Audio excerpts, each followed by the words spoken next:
ਅੰਗ 10ਵਾਂ। ਆਥਣ ਦਾ ਵੇਲਾ ਸੀ। ਗੇਜੋ ਮੰਜੇ ਤੇ ਬੈਠੀ ਆਲੂ ਝਿਰੜ ਰਹੀ ਸੀ ਤੇ ਜਸਵੀਰ ਨੂੰ ਕੰਸ ਜਿਹੀ ਹੋਈ ਪਈ ਸੀ। ਪਿੰਡਾ ਭਖੀ ਜਾਂਦਾ ਸੀ, ਇਸ ਲਈ ਉਹ ਡਾਕਟਰ ਤੋਂ ਦਵਾਈ ਲੈ ਕੇ ਅੰਦਰ ਲੀੜਾ ਲੈ ਪੈ ਗਈ। ਗੁਆਂਢੀਆਂ ਦਾ ਸੀਰੀ ਆਇਆ।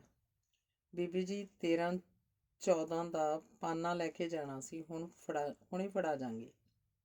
ਟੂਲ ਸਟੋਰ ਵਾਲੀ ਅਲਮਾਰੀ 'ਚ ਉੱਥੇ ਵੇਖ ਲੈ ਭਾਈ, ਪਰ ਗੁਆ ਨਾ ਦਿਆ ਜੇ, ਗੇਜੋ ਬੋਲੀ। ਪਾਨਾ ਲੈਣ ਆਇਆ ਮੁੰਡਾ ਤਾਂ ਪਾਨਾ ਲੈ ਮੁੜ ਗਿਆ, ਪਰ ਗੇਜੋ ਟੂਲ ਵਾਲੇ ਸੰਦਾਂ 'ਚ ਹੀ ਜਿਵੇਂ ਉਲਝ ਕੇ ਰਹਿ ਗਈ। ਇਹਨਾਂ ਸੰਦਾਂ ਨਾਲ ਜੁੜੀਆਂ ਯਾਦਾਂ ਸਿਰ ਚੱਕ ਖਲੋਤੀਆਂ। ਗੇਜੋ ਨੂੰ ਉਹ ਦਿਨ ਚੇਤੇ ਆਇਆ ਸੀ ਜਦ ਰਾਣੀ ਨਾਲ ਉਹਦੀਆਂ ਅੱਖਾਂ ਚਾਰ ਹੋਈਆਂ ਸਨ।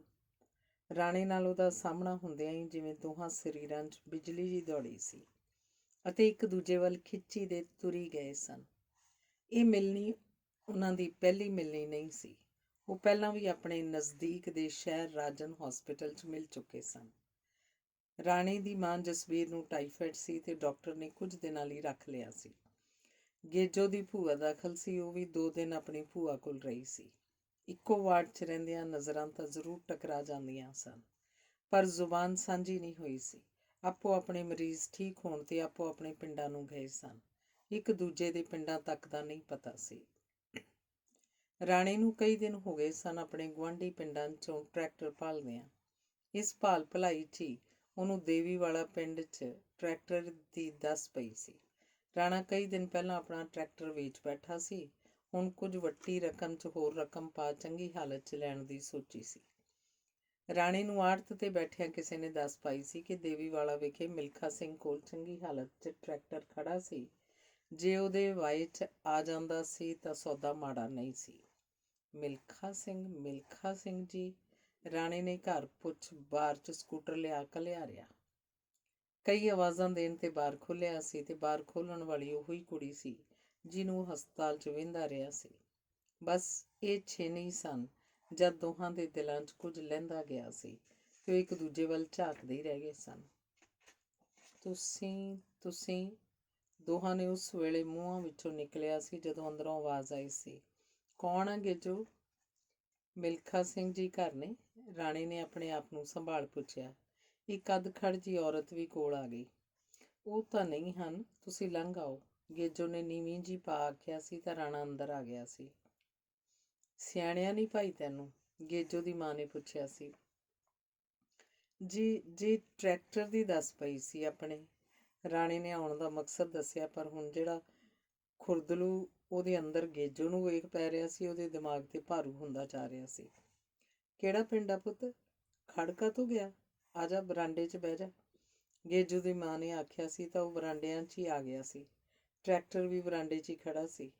ਜੀ ਚੰਦੋਵਾਲ, ਰਾਣੀ ਨੇ ਦੱਸਿਆ। ਗੇਜੋ ਪਾਣੀ ਦਾ ਗਲਾਸ ਭਰ ਲਿਆਈ ਸੀ। ਗਲਾਸ ਫੜਦਿਆਂ ਉਂਗਲਾਂ ਨਾਲ ਉਂਗਲਾਂ ਟਕਰਾਈਆਂ ਸਨ ਤਾਂ ਜਵਾਨ ਸਰੀਰਾਂ 'ਚ ਝਰਨਾਹਟ ਜਿਹੀ ਛਿੜੀ ਸੀ। ਚਾਹ ਵੀ ਬਣਾ ਕੁੜੇ ਵੀਰ ਲਈ।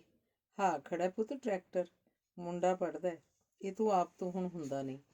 ਜਿਉਂ ਲੱਤ ਟੁੱਟੀ ਆ ਵਾਹੀ ਛੱਡਤੀ ਹਾਰ ਕੇ। ਪੁੱਤ ਮੈਂ ਤਾਂ ਪਹਿਲਾਂ ਵੀ ਆਖ ਰਹੀ ਸੀ ਕੀ ਕਰਨਾ ਟਰੈਕਟਰ, ਇਹ ਆਖੇ ਨਹੀਂ ਲੱਗਿਆ।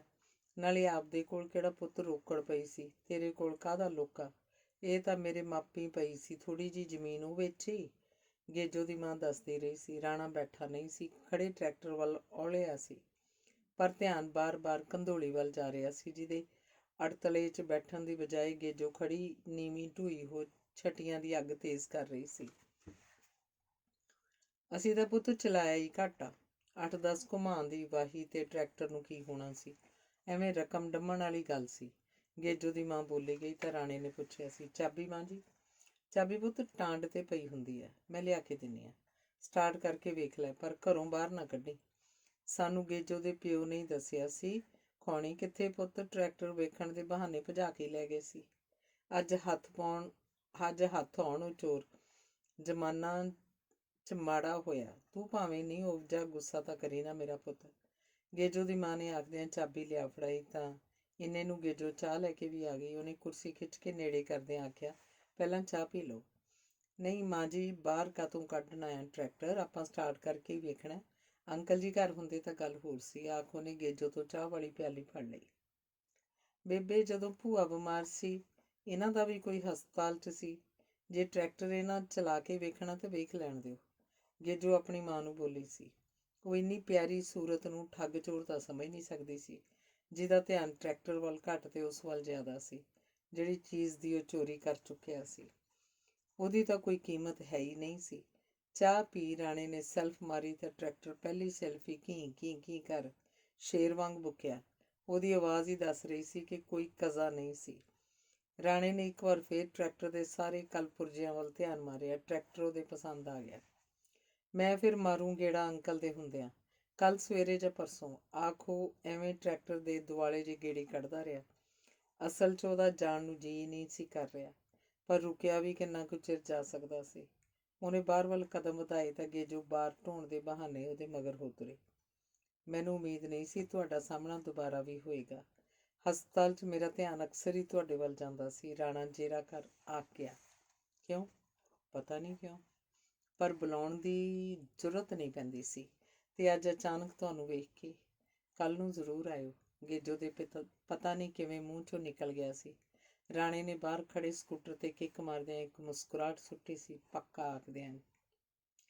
ਉਸ ਸਾਰੀ ਰਾਤ ਗੇਜੋ ਨੂੰ ਨੀਂਦ ਨਹੀਂ ਆਈ ਸੀ, ਅਚਵੀ ਜੀ ਲੱਗੀ ਰਹੀ ਸੀ। ਉਹ ਰਾਤ ਜਿਵੇਂ ਸਾਲਾਂ ਵਿੱਚ ਬਦਲ ਗਈ, ਮੁੱਕਣ ਦਾ ਨਾਂ ਵੀ ਨਹੀਂ ਲੈਂਦੀ ਸੀ। ਜਦੋਂ ਉਹਦਾ ਬਾਪੂ ਸ਼ਾਮੀ ਘਰ ਆਇਆ ਸੀ ਤਾਂ ਉਹਦੀ ਮਾਂ ਨੇ ਦੱਸਿਆ ਸੀ, ਇਹ ਆਖਦਿਆਂ, ਆਹ ਖਬਣੀ ਕੀ ਨਾਂ ਸੀ ਪਿੰਡ ਦਾ, ਚੰਦੋਵਾਲ ਕੇ ਖਬਣੀ ਕੀ। ਚੱਲ ਕੁਛ ਹੋਇਆ, ਉੱਥੋਂ ਮੁੰਡਾ ਆਇਆ ਸੀ ਇੱਕ ਟਰੈਕਟਰ ਵੇਖਣ। ਸਵੇਰੇ ਤੜਕੇ ਭਾਵੇਂ ਆਵੇ, ਹੁਣ ਤੂੰ ਤੁਰ ਨਾ ਜਾਈਂ। ਮਾਂ ਨੇ ਆਖਿਆ ਸੀ ਤਾਂ ਮਿਲਖਾ ਸੀ ਉਹਨੇ ਚੰਗਾ ਭਗਵਾਨੀ ਆਖੋ ਦੀ ਆਖੀ ਤੇ ਮੋਹਰ ਲਾਤੀ ਸੀ। ਗੇਜੋ ਸਵੇਰੇ ਸਦੇਹਾਂ ਹੀ ਉੱਠੀ। ਉਹਨੇ ਆਪਣੀ ਮਾਂ ਦੇ ਉੱਠਣ ਤੋਂ ਪਹਿਲਾਂ ਚੁੱਲ੍ਹੇ ਅੱਗ ਪਾਈ। ਚਾਹ ਬਣਦਿਆਂ ਉਹ ਨਹਾ ਧੋ ਵੀ ਲਈ ਸੀ। ਧੋ ਸੰਵਰ ਕੇ ਰੱਖਿਆ ਇੱਕ ਪਿੰਕ ਕਲਰ ਦਾ ਸੂਟ ਪਾਇਆ ਸੀ। ਉਹਨੂੰ ਆਪ ਨੂੰ ਵੀ ਸਮਝ ਨਹੀਂ ਲੱਗ ਰਹੀ ਸੀ ਕਿ ਕੀ ਹੋ ਰਿਹਾ ਸੀ। ਗੇਜੋ ਦਾ ਜੀ ਕਾਹਲਾ ਪੈਂਦਾ ਜਾ ਰਿਹਾ ਸੀ। ਉਹ ਆਊ ਕਿ ਨਾ ਆਊ ਦਾ ਸਵਾਲ ਉਹਦੇ ਅੱਗੇ ਖੜਾ ਹੋ ਜਾਂਦਾ ਸੀ। ਉਹਦਾ ਬਾਪੂ ਬਾਹਰ ਖੁੰਡਾਂ ਤੇ ਜਾ ਬੈਠਾ। ਉਹਦੀ ਮਾਂ ਘਰ ਦੇ ਕੰਮੀ ਕਾਰੀ ਉਲਝ ਗਈ। ਵਿਹਲੀ ਤਾਂ ਭਾਵੇਂ ਉਹ ਵੀ ਨਹੀਂ ਬੈਠੀ ਸੀ, ਪਰ ਜਦ ਬਾਰ ਵੱਲ ਜਰਾ ਕੁ ਵੀ ਖੜਾਕ ਹੁੰਦਾ ਸੀ ਤਾਂ ਉਦੋਂ ਹੀ ਸਿਰ ਚੱਕ ਲੈਂਦੀ। ਕੁੜੇ ਮੈਂ ਰੋਟੀ ਲਾਉਣੀ ਆ, ਤੂੰ ਉਹਨੇ ਨਲਕਾ ਗੇੜ ਕੇ ਪਸ਼ੂਆਂ ਨੂੰ ਪਾਣੀ ਵਿਖਾ ਦੇ। ਪਿਓ ਤੇਰਾ ਖੁੰਡਾਂ ਤੇ ਜਾ ਬੈਠਾ, ਹੁਣ ਗੱਲਾਂ ਨੇ ਉਹਨੂੰ ਉੱਠਣ ਨਹੀਂ ਦੇਣਾ, ਗੇਜੋ ਦੀ ਮਾਂ ਨੇ ਆਖਿਆ। ਗੇਜੋ ਨੇ ਨਲਕੇ ਹੇਠ ਬੱਠਲ ਧਰਿਆ ਹੀ ਸੀ ਜਦ ਬਾਹਰ ਟੀ ਹੋਈ ਸੀ। ਨਲਕੇ ਦੀ ਹੱਥੀ ਨਾਲੋਂ ਹੱਥ ਛੱਡ ਗੇਜੋ ਬਾਰ ਵੱਲ ਹੋਈ। ਦਿਲ ਫੜ ਫੜ ਵੱਜਣ ਲੱਗ ਪਿਆ। ਬਾਰ ਖੋਲ੍ਹਿਆ ਤਾਂ ਸਾਹਮਣੇ ਸਕੂਟਰ ਨੂੰ ਸਟੈਂਡ ਤੇ ਕਰ ਰਾਣਾ ਖੜਾ ਸੀ। ਟਿੱਕੀ ਰੱਖ ਕੇ ਬੰਨੀ ਸੁਰਮਈ ਪੱਗ, ਚਿੱਟਾ ਕੁੜਤਾ ਪਜਾਮਾ, ਪੈਰਾਂ 'ਚ ਛੂ। ਰਾਣੇ ਨੂੰ ਵੇਖ ਗੇਜੋ ਜਿਵੇਂ ਕਿਸੇ ਕਲੀ ਵਾਂਗ ਖਿੜ ਗਈ। ਸਤਿ ਸ੍ਰੀ ਅਕਾਲ, ਦੋਹਾਂ ਨੇ ਇਕੱਠਿਆਂ ਹੀ ਮੂੰਹਾਂ 'ਚੋਂ ਨਿਕਲਿਆ। ਘਰ ਨੇ ਅੰਕਲ ਜੀ? ਰਾਣੇ ਨੇ ਪੁੱਛਿਆ। ਪਿੰਕ ਸੂਟ 'ਚ ਗੇਜੋ ਨੂੰ ਬਾਤ ਸੋਹਣੀ ਲੱਗੀ, ਪਰੀ ਵਰਗੀ ਲੱਗੀ। ਇੱਥੇ ਹੀ ਹੋਣੇ ਨੇ ਮੋੜ ਤੇ, ਲੰਘ ਆਓ, ਤੁਸੀਂ ਬੁਲਾ ਲੈਂਦੇ ਆ, ਗੇਜੋ ਨੇ ਆਖਿਆ। ਉਦੋਂ ਹੀ ਮਿਲਖਾ ਸਿਉਂ ਦੇ ਖੰਘਣ ਦੀ ਆਵਾਜ਼ ਸੁਣੀ। ਲਓ ਆ ਗਏ ਬਾਪੂ ਜੀ ਵੀ। ਆਖ ਗੇਜੋ ਖੜੀ ਨਹੀਂ ਸੀ। ਮਿਲਖਾ ਸਿਉਂ ਨੇ ਫਤੂਈ ਤੋਂ ਬਾਅਦ ਪੁੱਛਿਆ ਸੀ, ਕੱਲ ਵੀ ਆਏ ਸੀ ਤੁਸੀਂ? ਜੀ, ਤੁਸੀਂ ਤਾਂ ਫਿਰ ਮਿਲੇ ਨਾ। ਆ ਜਾਓ, ਆਖ ਮਿਲਖਾ ਰਾਣੇ ਨੂੰ ਅੰਦਰ ਲੈ ਆਇਆ ਸੀ। ਗੇਜੋ ਝੋਟੀ ਪਾਣੀ ਤੇ ਲਾ ਚੁੱਕੀ ਸੀ। ਨਲਕਾ ਗੇੜਦੀ ਦਾ ਧਿਆਨ ਰਾਣੇ ਵੱਲ ਹੀ ਸੀ। ਗੇਜੋ ਪੁੱਤ ਚਾਹ ਬਣਾ 2 ਪਿਆਲੀਆਂ ਚੰਗੀ ਜੀ, ਮਿਲਖਾ ਸਿਉਂ ਨੇ ਆਵਾਜ਼ ਦਿੱਤੀ। ਮੈਂ ਧਰਦੀ ਆਂ ਤਵਾ ਲਾ ਕੇ, ਤੂੰ ਪਾਣੀ ਪਿਆਉਣ ਦੇ ਕੁੜੀ ਨੂੰ, ਆਖ ਗੇਜੋ ਦੀ ਮਾਂ ਪਾਣੀ ਦਾ ਗਲਾਸ ਵੀ ਲੈਂਦੀ ਆਈ ਸੀ। ਅੱਜ ਉਹਨੂੰ ਗੇਜੋ ਦੀਆਂ ਹਰਕਤਾਂ ਅਜੀਬ ਜੀਆਂ ਲੱਗੀਆਂ ਸਨ। ਕਿਹੜਾ ਪਿੰਡ ਆ ਕਾਕੇ ਦਾ? ਮਿਲਖਾ ਸਿਉਂ ਨੇ ਪੁੱਛਿਆ। ਜੀ ਅੰਕਲ ਜੀ, ਚੰਦੋਵਾਲ ਆ। ਹੁਣ ਤੁਸੀਂ ਮੰਗਦੇ ਕੀ ਆ ਟਰੈਕਟਰ ਦਾ? ਚੰਦੋਵਾਲ? ਫਿਰ ਤਾਂ ਗੁਆਂਢ ਮੱਥਾ ਹੀ ਆ। ਆ ਤੇਰੇ ਪਿੰਡ ਵਾਲੇ ਚਰਨ ਦਾ ਕੀ ਹਾਲ ਆ? ਮਿਲਖਾ ਸਿਉਂ ਨੇ ਰਾਣੇ ਦੀ ਗੱਲ ਦਾ ਜਵਾਬ ਨਾ ਦੇ ਪੁੱਛਿਆ। ਗੇਜੋ ਦਾ ਧਿਆਨ ਇੱਧਰ ਹੀ ਸੀ, ਪਰ ਨਲਕੇ ਦੀ ਘੜਿੱਚ 'ਚ ਸੁਣ ਕੁਝ ਨਹੀਂ ਰਿਹਾ ਸੀ। ਠੀਕ ਆ ਜੀ, ਮੈਂ ਚਰਨ ਦਾ ਹੀ ਲੜਕਾ, ਰਾਣੇ ਨੇ ਆਖਿਆ ਸੀ ਤਾਂ ਮਿਲਖਾ ਸਿਉਂ ਨੂੰ ਜਿਵੇਂ ਚਾਅ ਚੜ੍ਹ ਗਿਆ। ਉਹ ਤੇਰੀ ਚਰਨ ਦਾ ਬੇਟਾ ਐ ਤੂੰ? ਜਾ ਲੈ ਜਾ ਟਰੈਕਟਰ, ਤੇਰੇ ਨਾਲ ਕਾਹਦਾ ਮੁੱਲਾ ਸ਼ੇਰਾ, ਤੂੰ ਤਾਂ ਮੁੰਡਾ ਹੀ ਘਰ ਦਾ ਨਿਕਲਿਆ, ਮਿਲਖਾ ਸਿਉਂ ਬੋਲਿਆ। ਤਾਂ ਵੀ ਅੰਕਲ ਜੀ, ਕੀ ਮੰਗਦੇ ਆ ਤੁਸੀਂ ਟਰੈਕਟਰ ਦਾ? ਮੁੱਲ ਤਾਂ ਤੁਹਾਨੂੰ ਦੱਸਣਾ ਹੀ ਪਊ, ਤੇ ਨਾਲੇ ਹੁਣ ਮੈਂ ਟਰੈਕਟਰ ਚਲਾ ਕੇ ਵੀ ਨਹੀਂ ਵੇਖਣਾ। ਮੇਰੇ ਬਾਪੂ ਪ੍ਰਤੀ ਤੁਹਾਡੇ ਮਨ 'ਚ ਇੰਨੀ ਇੱਜ਼ਤ ਆ, ਠੱਗੀ ਤਾਂ ਮਾਰਨੋਂ ਰਹੇ ਤੁਸੀਂ, ਆਖ ਰਾਣਾ ਹੱਸ ਪਿਆ। ਹੱਸ ਮਿਲਖਾ ਸਿਉਂ ਵੀ ਪਿਆ। ਉਹਨੇ ਬੈਠਿਆਂ ਹੀ ਆਵਾਜ਼ ਦਿੱਤੀ, ਬੋਲਦੀ ਨਹੀਂ। ਬੋਲੀਏ ਬੋਲੀਏ, ਇਹ ਤਾਂ ਆਪਣੇ ਚੰਦੋਵਾਲ ਵਾਲੇ ਚਰਨ ਦਾ ਲੜਕਾ ਹੈ। ਇਹਦਾ ਤੇ ਗੇਜੋ ਦਾ ਇੱਕੋ ਰਾਤ ਦਾ ਜਨਮ ਆ। ਇਹ ਉਹੋ ਹੀ ਕਾਕਾ ਹੋਣਾ ਹੈ। ਚਰਨ? ਉਹ ਚਰਨ ਤਾਂ ਨਹੀਂ ਜਿਹਦੀ ਬਦੌਲਤ ਆਪਣੇ ਪਿੰਡ ਵੀ ਰਾਤ ਨੂੰ ਸਕੂਲ ਲੱਗਦਾ ਹੁੰਦਾ ਸੀ ਤੇ ਘਾਲੋਂ ਖੋਰਿਆਂ ਦੀ ਨੂੰਹ ਮੇਰੇ ਵਰਗਿਆਂ ਨੂੰ ਦਿਨੇ ਪੜ੍ਹਾਉਂਦੀ ਹੁੰਦੀ ਸੀ? ਗੇਜੂ ਦੇ ਮਾਂ ਨੇ ਪੁੱਛਿਆ। ਤਾਂ ਆਹੋ, ਆਖ ਮਿਲਖਾ ਸਿਉਂ ਇਸ ਵਿਸ਼ੇ ਤੇ ਹੀ ਗੱਲ ਕਰੀ ਗਿਆ ਸੀ। ਇਹਨਾਂ ਪਿੰਡਾਂ 'ਚ ਚਰਨ ਦੀ ਪੂਰੀ ਚੜ੍ਹਤ ਰਹੀ ਸੀ। ਲੋਕ ਉਹਦੀ ਹੁਣ ਵੀ ਇੱਜ਼ਤ ਕਰਦੇ ਸਨ। ਗੇਜੋ ਦੇ ਇਹ ਗੱਲਾਂ ਕੰਨ 'ਚ ਪਈਆਂ ਸਨ ਤਾਂ ਉਹਨੂੰ ਅੰਦਰੋਂ ਅੰਦਰ ਖੁਸ਼ੀ ਹੋਈ ਸੀ। ਤੇ ਰਾਣਾ ਤਾਂ ਬਹੁਤ ਦੂਰ ਦੀ ਸੋਚ ਗਿਆ ਸੀ। ਅੰਕਲ ਜੀ, ਅਸੀਂ 1-2 ਦਿਨਾਂ ਤੱਕ ਰੁਪਏ ਦੇ ਕੇ ਟਰੈਕਟਰ ਲੈ ਜਾਵਾਂਗੇ, ਤੁਸੀਂ ਮੁੱਲ ਟੁੱਕੋ। ਕਾਕਾ, ਰੁਪਈਏ ਭੱਜੇ ਨਹੀਂ ਜਾਂਦੇ, ਆਉਂਦੇ ਰਹਿਣਗੇ। ਟਰੈਕਟਰ ਲੈ ਜਾ ਤੂੰ। ਮਿਲਖਾ ਸਿਉਂ ਸਾਰੀਆਂ ਛੂਟਾਂ ਦੇ ਰਿਹਾ ਸੀ। ਉਹਦੇ ਮਨ 'ਚ ਚਰਨ ਲਈ ਬਹੁਤ ਸਤਿਕਾਰ ਸੀ। ਨਹੀਂ ਜੀ, ਮੈਂ ਬਾਪੂ ਨੂੰ ਲੈ ਕੇ ਆਊਂ। ਅਸੀਂ ਪਿਓ ਪੁੱਤ ਆਵਾਂਗੇ, ਰਾਣੇ ਨੇ ਉੱਠਦਿਆਂ ਆਖਿਆ ਸੀ। ਧਿਆਨ ਰਸੋਈ ਵੱਲ ਗਿਆ ਸੀ। ਹਵਾ ਆਉਣ ਲਈ ਛੱਡੀਆਂ ਮੋਰੀਆਂ ਵਿੱਚ ਦੀ ਗੇਜੋ ਅੱਖਾਂ ਟਿਕਾਈ ਇੱਧਰ ਹੀ ਝਾਕ ਰਹੀ ਸੀ। ਘਰੋਂ ਤੁਰਨ ਤੋਂ ਪਹਿਲਾਂ ਰਾਣੇ ਨੇ ਆਪਣੀ ਬੇਬੇ ਜਸਬੀਰ ਨਾਲ ਗੱਲ ਸਾਂਝੀ ਕੀਤੀ ਸੀ। ਬੇਬੇ, ਬਾਪੂ ਨੇ ਮੇਰੇ ਨਾਲ ਜਾਣਾ, ਇਹਨੂੰ ਆਖ ਤੋਂ ਅੱਗੇ ਰਾਣਾ ਚੁੱਪ ਕਰ ਗਿਆ ਸੀ। ਸੰਗ 'ਚ ਜਿਵੇਂ ਕੁਝ ਅੜ ਗਿਆ ਹੋਵੇ। ਸਮਝ ਜਿਹੀ ਨਹੀਂ ਲੱਗੀ ਸੀ ਕੀ ਆਖੇ। ਇਹਨੂੰ ਆਖਾਂ? ਕੀ ਆਖਾਂ ਇਹਨੂੰ? ਕੁਝ ਦੱਸੇ ਤਾਂ ਹੀ ਪਤਾ ਲੱਗੇ। ਆਖਣ ਵਾਲਾ ਹੈ ਕੀ? ਜਸਬੀਰ ਹੈਰਾਨ ਸੀ। ਪਹਿਲਾਂ ਤਾਂ ਕਦੇ ਰਾਣੇ ਨੇ ਕਿਸੇ ਗੱਲ 'ਚ ਵੀ ਉਹਨੂੰ ਸੰਨ 'ਚ ਨਹੀਂ ਪਾਇਆ ਸੀ। ਜੋ ਵੀ ਕਹਿਣਾ ਹੁੰਦਾ ਸੀ ਆਪਦੇ ਬਾਪੂ ਨੂੰ ਸਪਸ਼ਟ ਆਖ ਦਿਆ ਕਰਦਾ ਸੀ। ਪਰ ਅੱਜ ਕਿਹੜੀ ਗੱਲ ਸੀ ਜਿਹੜੀ ਰਾਣੇ ਦੇ ਸੰਗੋਂ ਨਹੀਂ ਉਤਰ ਰਹੀ ਸੀ? ਤੂੰ ਮੈਨੂੰ ਕਹਿੰਦੀ ਸੀ ਨਾ ਭਾਈ, ਕਾਕਾ ਤੇਰਾ ਵਿਆਹ ਕਰੀਏ ਹੁਣ। ਜੇ ਕੋਈ ਤੇਰੀ ਆਪਣੀ ਪਸੰਦ ਹੈ ਤਾਂ ਦੱਸ ਦੇ। ਜੇ ਕਿਤੇ ਪੱਕ ਠੱਕ ਹੋ ਜਾਏ ਫਿਰ ਮੁਸ਼ਕਿਲ ਹੋ ਜਾਂਦਾ ਹੈ। ਹਾਂ, ਆਖਿਆ ਸੀ, ਅੱਜ ਵੀ ਕਹਿੰਦੀ ਹਾਂ। ਅਸੀਂ ਤੇਰੇ ਤੇ ਆਪਣੀ ਮਰਜ਼ੀ ਨਹੀਂ ਥੋਪਣੀ, ਜਸਬੀਰ ਨੇ ਆਖਿਆ ਸੀ। ਤਾਂ ਰਾਣਾ ਫੁੱਟ ਪਿਆ ਸੀ। ਜਿਹੜੇ ਘਰੋਂ ਦੇਵੀ ਵਾਲਿਓਂ ਟਰੈਕਟਰ ਲਿਆਉਣਾ ਉਹ ਬਾਪੂ ਜੀ ਨੂੰ ਚੰਗੀ ਤਰ੍ਹਾਂ ਜਾਣਦੇ ਆ। ਬਸ ਉਹਨਾਂ ਦੇ ਘਰ ਹੀ। ਆਖ ਰਾਣੇ ਨੇ ਨੀਵੀਂ ਪਾ ਲਈ। ਉਹਨਾਂ ਦੇ ਘਰ ਹੀ? ਕੀ ਉਹਨਾਂ ਦੇ ਘਰ ਹੀ? ਜਸਬੀਰ ਨੇ ਪੁੱਛਿਆ। ਕਾਫੀ ਕੁਝ ਉਹ ਸਮਝ ਗਈ ਸੀ ਕਿ ਰਾਣਾ ਟਰੈਕਟਰ ਵੇਖਣ ਗਿਆ, ਹੋਰ ਪਾਸੇ ਵੀ ਧਿਆਨ ਮਾਰ ਆਇਆ। ਉਹਨਾਂ ਦੇ ਇੱਕ ਕੁੜੀ ਵੀ ਆ। ਜੇ ਬਾਪੂ ਰਿਸ਼ਤਾ ਮੰਗੇ ਉਹ ਜਵਾਬ ਨਹੀਂ ਦੇਣ ਲੱਗੇ। ਰਾਣਾ ਆਪਣੀ ਗੱਲ ਆ ਗਿਆ। ਉਹ ਜਵਾਬ ਨਹੀਂ ਦੇਣ ਲੱਗੇ? ਕਿਉਂ, ਤੈਨੂੰ ਕੀ ਪਤਾ? ਉਹਨਾਂ ਜਵਾਬ ਨਹੀਂ ਦੇਣਾ? ਜਾਂ ਤੇਰੀ ਕੁੜੀ ਨਾਲ ਕੋਈ ਗੱਲ ਹੋਈ ਆ? ਨਹੀਂ, ਗੱਲ ਤਾਂ ਨਹੀਂ ਹੋਈ, ਪਰ ਮੈਨੂੰ ਪਤਾ ਉਹਨਾਂ ਜਵਾਬ ਨਹੀਂ ਦੇਣਾ। ਬਾਪੂ ਜੀ ਦੀ ਉਹ ਇੱਜ਼ਤ ਬਹੁਤ ਕਰਦੇ ਆ, ਰਾਣੇ ਨੇ ਦੱਸਿਆ। ਇੱਜ਼ਤ ਕਰਨ ਦਾ ਇਹ ਮਤਲਬ ਨਹੀਂ ਹੁੰਦਾ ਕਿ ਤੁਹਾਡੀ ਹਰ ਗੱਲ ਮੰਨ ਲਈ ਜਾਂਦੀ ਹੈ। ਚੱਲ, ਮੈਂ ਕਰਦੀ ਹਾਂ ਤੇਰੇ ਪਿਓ ਨਾਲ ਗੱਲ, ਜਸਬੀਰ ਨੇ ਆਖਿਆ ਤੇ ਫਿਰ ਉਹਨੇ ਚਰਨ ਅੱਗੇ ਰਾਣੇ ਦੇ ਦਿਲ ਦੀ ਖੋਲ੍ਹ ਦਿੱਤੀ ਸੀ। ਚਰਨ ਜਸਬੀਰ ਦੀ ਸੁਣ ਮਨ 'ਚ ਬਹੁਤ ਹੱਸਿਆ ਸੀ। ਆਪਣੇ ਦਿਨ ਯਾਦ ਆਏ ਸਨ ਜਦ ਜਸਬੀਰ ਪਹਿਲੀ ਤੱਕਣੀ 'ਚ ਦਿਲ 'ਚ ਉਤਰਦੀ ਗਈ ਸੀ। ਦੋਵੇਂ ਪਿਓ ਪੁੱਤ ਆੜਤ ਤੋਂ ਪੈਸੇ ਚੱਕ ਦੇਵੀ ਵਾਲਾ ਆਏ ਤਾਂ ਚਰਨ ਤੋਂ ਮਿਲਖਾ ਸਿਉਂ ਜੱਫੀ ਪਾ ਕੇ ਮਿਲੇ ਸਨ। ਮਿਲਣੋਂ ਹੀ ਰਹਿ ਗਿਆ ਤੂੰ ਯਾਰ, ਕਿਹੜੇ ਭੋਰੇ 'ਚ ਬੰਦ ਹੁੰਨਾ? ਮਿਲਖਾ ਸਿਉਂ ਨੇ ਆਪਣਾਤਨ ਨਾਲ ਆਖਿਆ ਸੀ। ਤੇਰੇ ਪਿੰਡ ਕਦੀ ਗੇੜਾ ਹੀ ਨਹੀਂ ਵੱਜਿਆ ਮਿਲਖਾ ਸਿਆਂ। ਜੇ ਆਉਂਦਾ ਤਾਂ ਤੈਨੂੰ ਮਿਲ ਕੇ ਨਾ ਜਾਂਦਾ, ਇਹ ਕਿਵੇਂ ਹੋ ਸਕਦਾ ਸੀ? ਅੱਜ ਵੀ ਬਸ ਸਬਾਬੀ ਬਣਨਾ ਸੀ। ਰਾਣਾ ਕਹਿੰਦਾ, ਬਾਪੂ ਮੇਰੇ ਨਾਲ ਚੱਲ। ਤੈਨੂੰ ਪਤਾ ਜਵਾਕਾਂ ਦੀ ਆਖੀ ਕਿੱਥੇ ਸੁੱਟ ਹੁੰਦੀ ਹੈ। ਚਰਨ ਵਿਹੜੇ 'ਚ ਫਿਰਦੀ ਗੇਜੋ ਵੱਲ ਵੀ ਧਿਆਨ ਮਾਰ ਗਿਆ।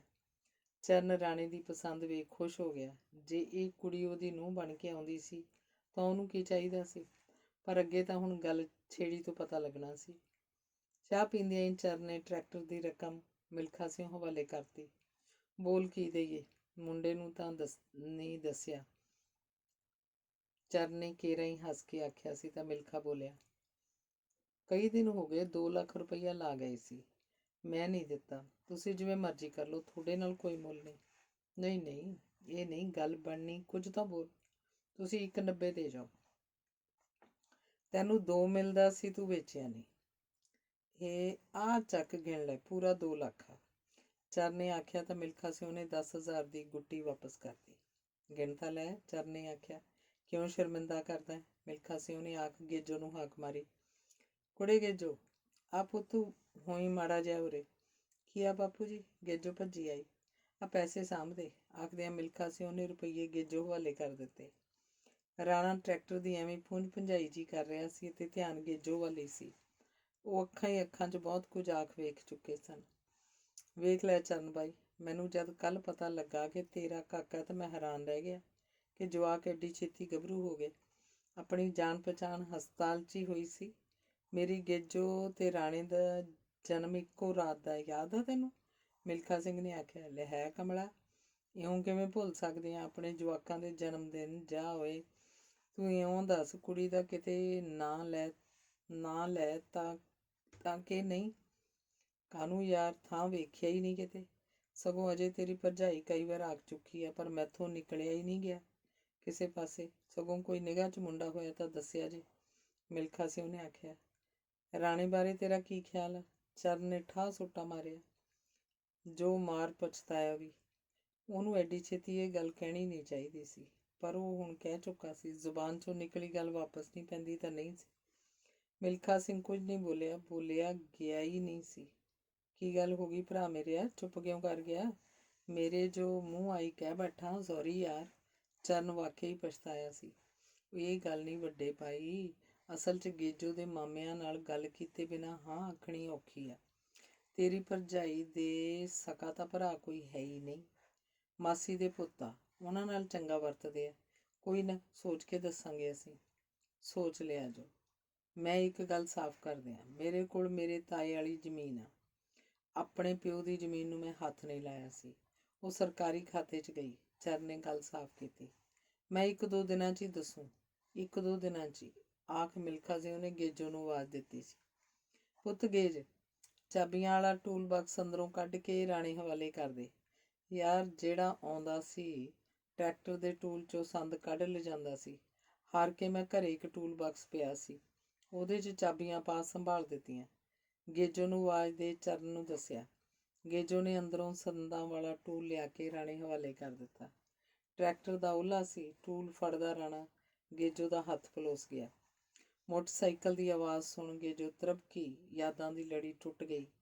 ਵਿੱਕੀ ਡਿੱਕ ਡੋਲੇ ਜੇ ਖਾਂਦਾ ਆਇਆ ਸੀ। ਗੇਜੋ ਇੱਕ ਹੌਕਾ ਜਿਹਾ ਲੈ ਚੀਰੇ ਆਲੂਆਂ ਵਾਲੀ ਪਲੇਟ ਚੱਕ ਮੰਜੀ ਤੋਂ ਉੱਠ ਖੜੀ। ਅੰਗ 11ਵਾਂ। ਕੱਦੀ ਦੇ 2 ਮੁੰਡੇ ਸਨ। ਵੱਡਾ ਸ਼ਹਿਰ ਵਿਆਹਿਆ ਸੀ ਤੇ ਵਿਆਹ ਕਰਵਾਉਣ ਸਾਰ ਹੀ ਉਹ ਆਪਣਾ ਜੁੱਲੀ ਮੰਜਾ ਚੱਕ ਸ਼ਹਿਰ ਆ ਗਿਆ। ਉਹਦਾ ਸਾਲਾ ਰਿਕਸ਼ਾ ਵਾਹੁੰਦਾ 2 ਟੈਂਪੂ ਬਣਾ ਗਿਆ ਸੀ। ਉਹਨੇ ਹੀ ਪਾਲੀ ਨੂੰ ਮੱਤ ਦਿੱਤੀ ਸੀ ਕਿ ਪਾਲੀ ਜਿਹਾ ਪਿੰਡ 'ਚ ਰਹਿੰਦਾ ਬੰਦਾ ਜੱਟ ਦੀ ਦਿਹਾੜੀ ਤੋਂ ਅੱਗੇ ਨਹੀਂ ਨਿਕਲ ਸਕਦਾ। ਤੂੰ ਮੇਰੇ ਵੱਲ ਹੀ ਵੇਖ ਲੈ। ਜਦੋਂ ਪਿੰਡੋਂ ਆਇਆ ਸੀ 2 ਜੁੱਲੀਆਂ ਤੇ 1 ਮੰਜਾ ਸੀ। ਹੁਣ ਸਮਾਨ ਰੱਖਣ ਨੂੰ ਸਾਲਾ ਥਾਂ ਨਹੀਂ। ਪਹਿਲਾਂ ਮੈਂ ਥੋੜ੍ਹਾ ਜਿਹਾ ਚਿਰ ਰਿਕਸ਼ਾ ਵਾਹਿਆ, ਫਿਰ ਐਂ ਇੱਕ ਜਾਣੂ ਟੈਂਪੂ ਵਾਲੇ ਤੋਂ ਟੈਂਪੂ ਚਲਾਉਣਾ ਸਿੱਖ ਲਿਆ ਤੇ ਉਹਨੇ ਮੈਨੂੰ ਇੱਕ ਟੈਂਪੂ ਤੇ ਡਰਾਈਵਰ ਰਖਵਾ ਦਿੱਤਾ। ਤਨਖਾਹ ਵੱਖਰੀ ਤੇ ਉਤਲਾ ਗੇੜਾ ਸੁੱਖ ਨਾਲ ਆਪਣਾ ਹੀ ਹੁੰਦਾ ਸੀ।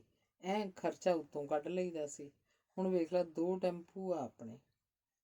ਇੱਕ ਤੇ ਡਰਾਈਵਰ ਹੁੰਦਾ, ਇੱਕ ਮੈਂ ਲਈ ਫਿਰਦਾ। ਇੱਕ ਹੁਣ ਹੋਰ ਲੈ ਦੇਣਾ। ਤੂੰ ਮੇਰੇ ਕੋਲ ਆ ਜਾ। ਇੱਕ ਟੈਂਪੂ ਲਈ ਫਿਰੀ, ਅੱਧ ਦੇ ਛੱਡੀ।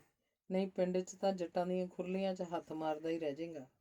ਕੱਲ ਨੂੰ ਜਵਾਕ ਹੋਣਗੇ, ਸ਼ਹਿਰ ਰਹਿ ਕੇ ਪੜ੍ਹ ਵੀ ਜਾਣਗੇ ਕਿਸੇ ਚੰਗੇ ਸਕੂਲ 'ਚ। ਪਿੰਡਾਂ ਦਾ ਤੁਹਾਨੂੰ ਪਤਾ ਹੀ ਹੈ।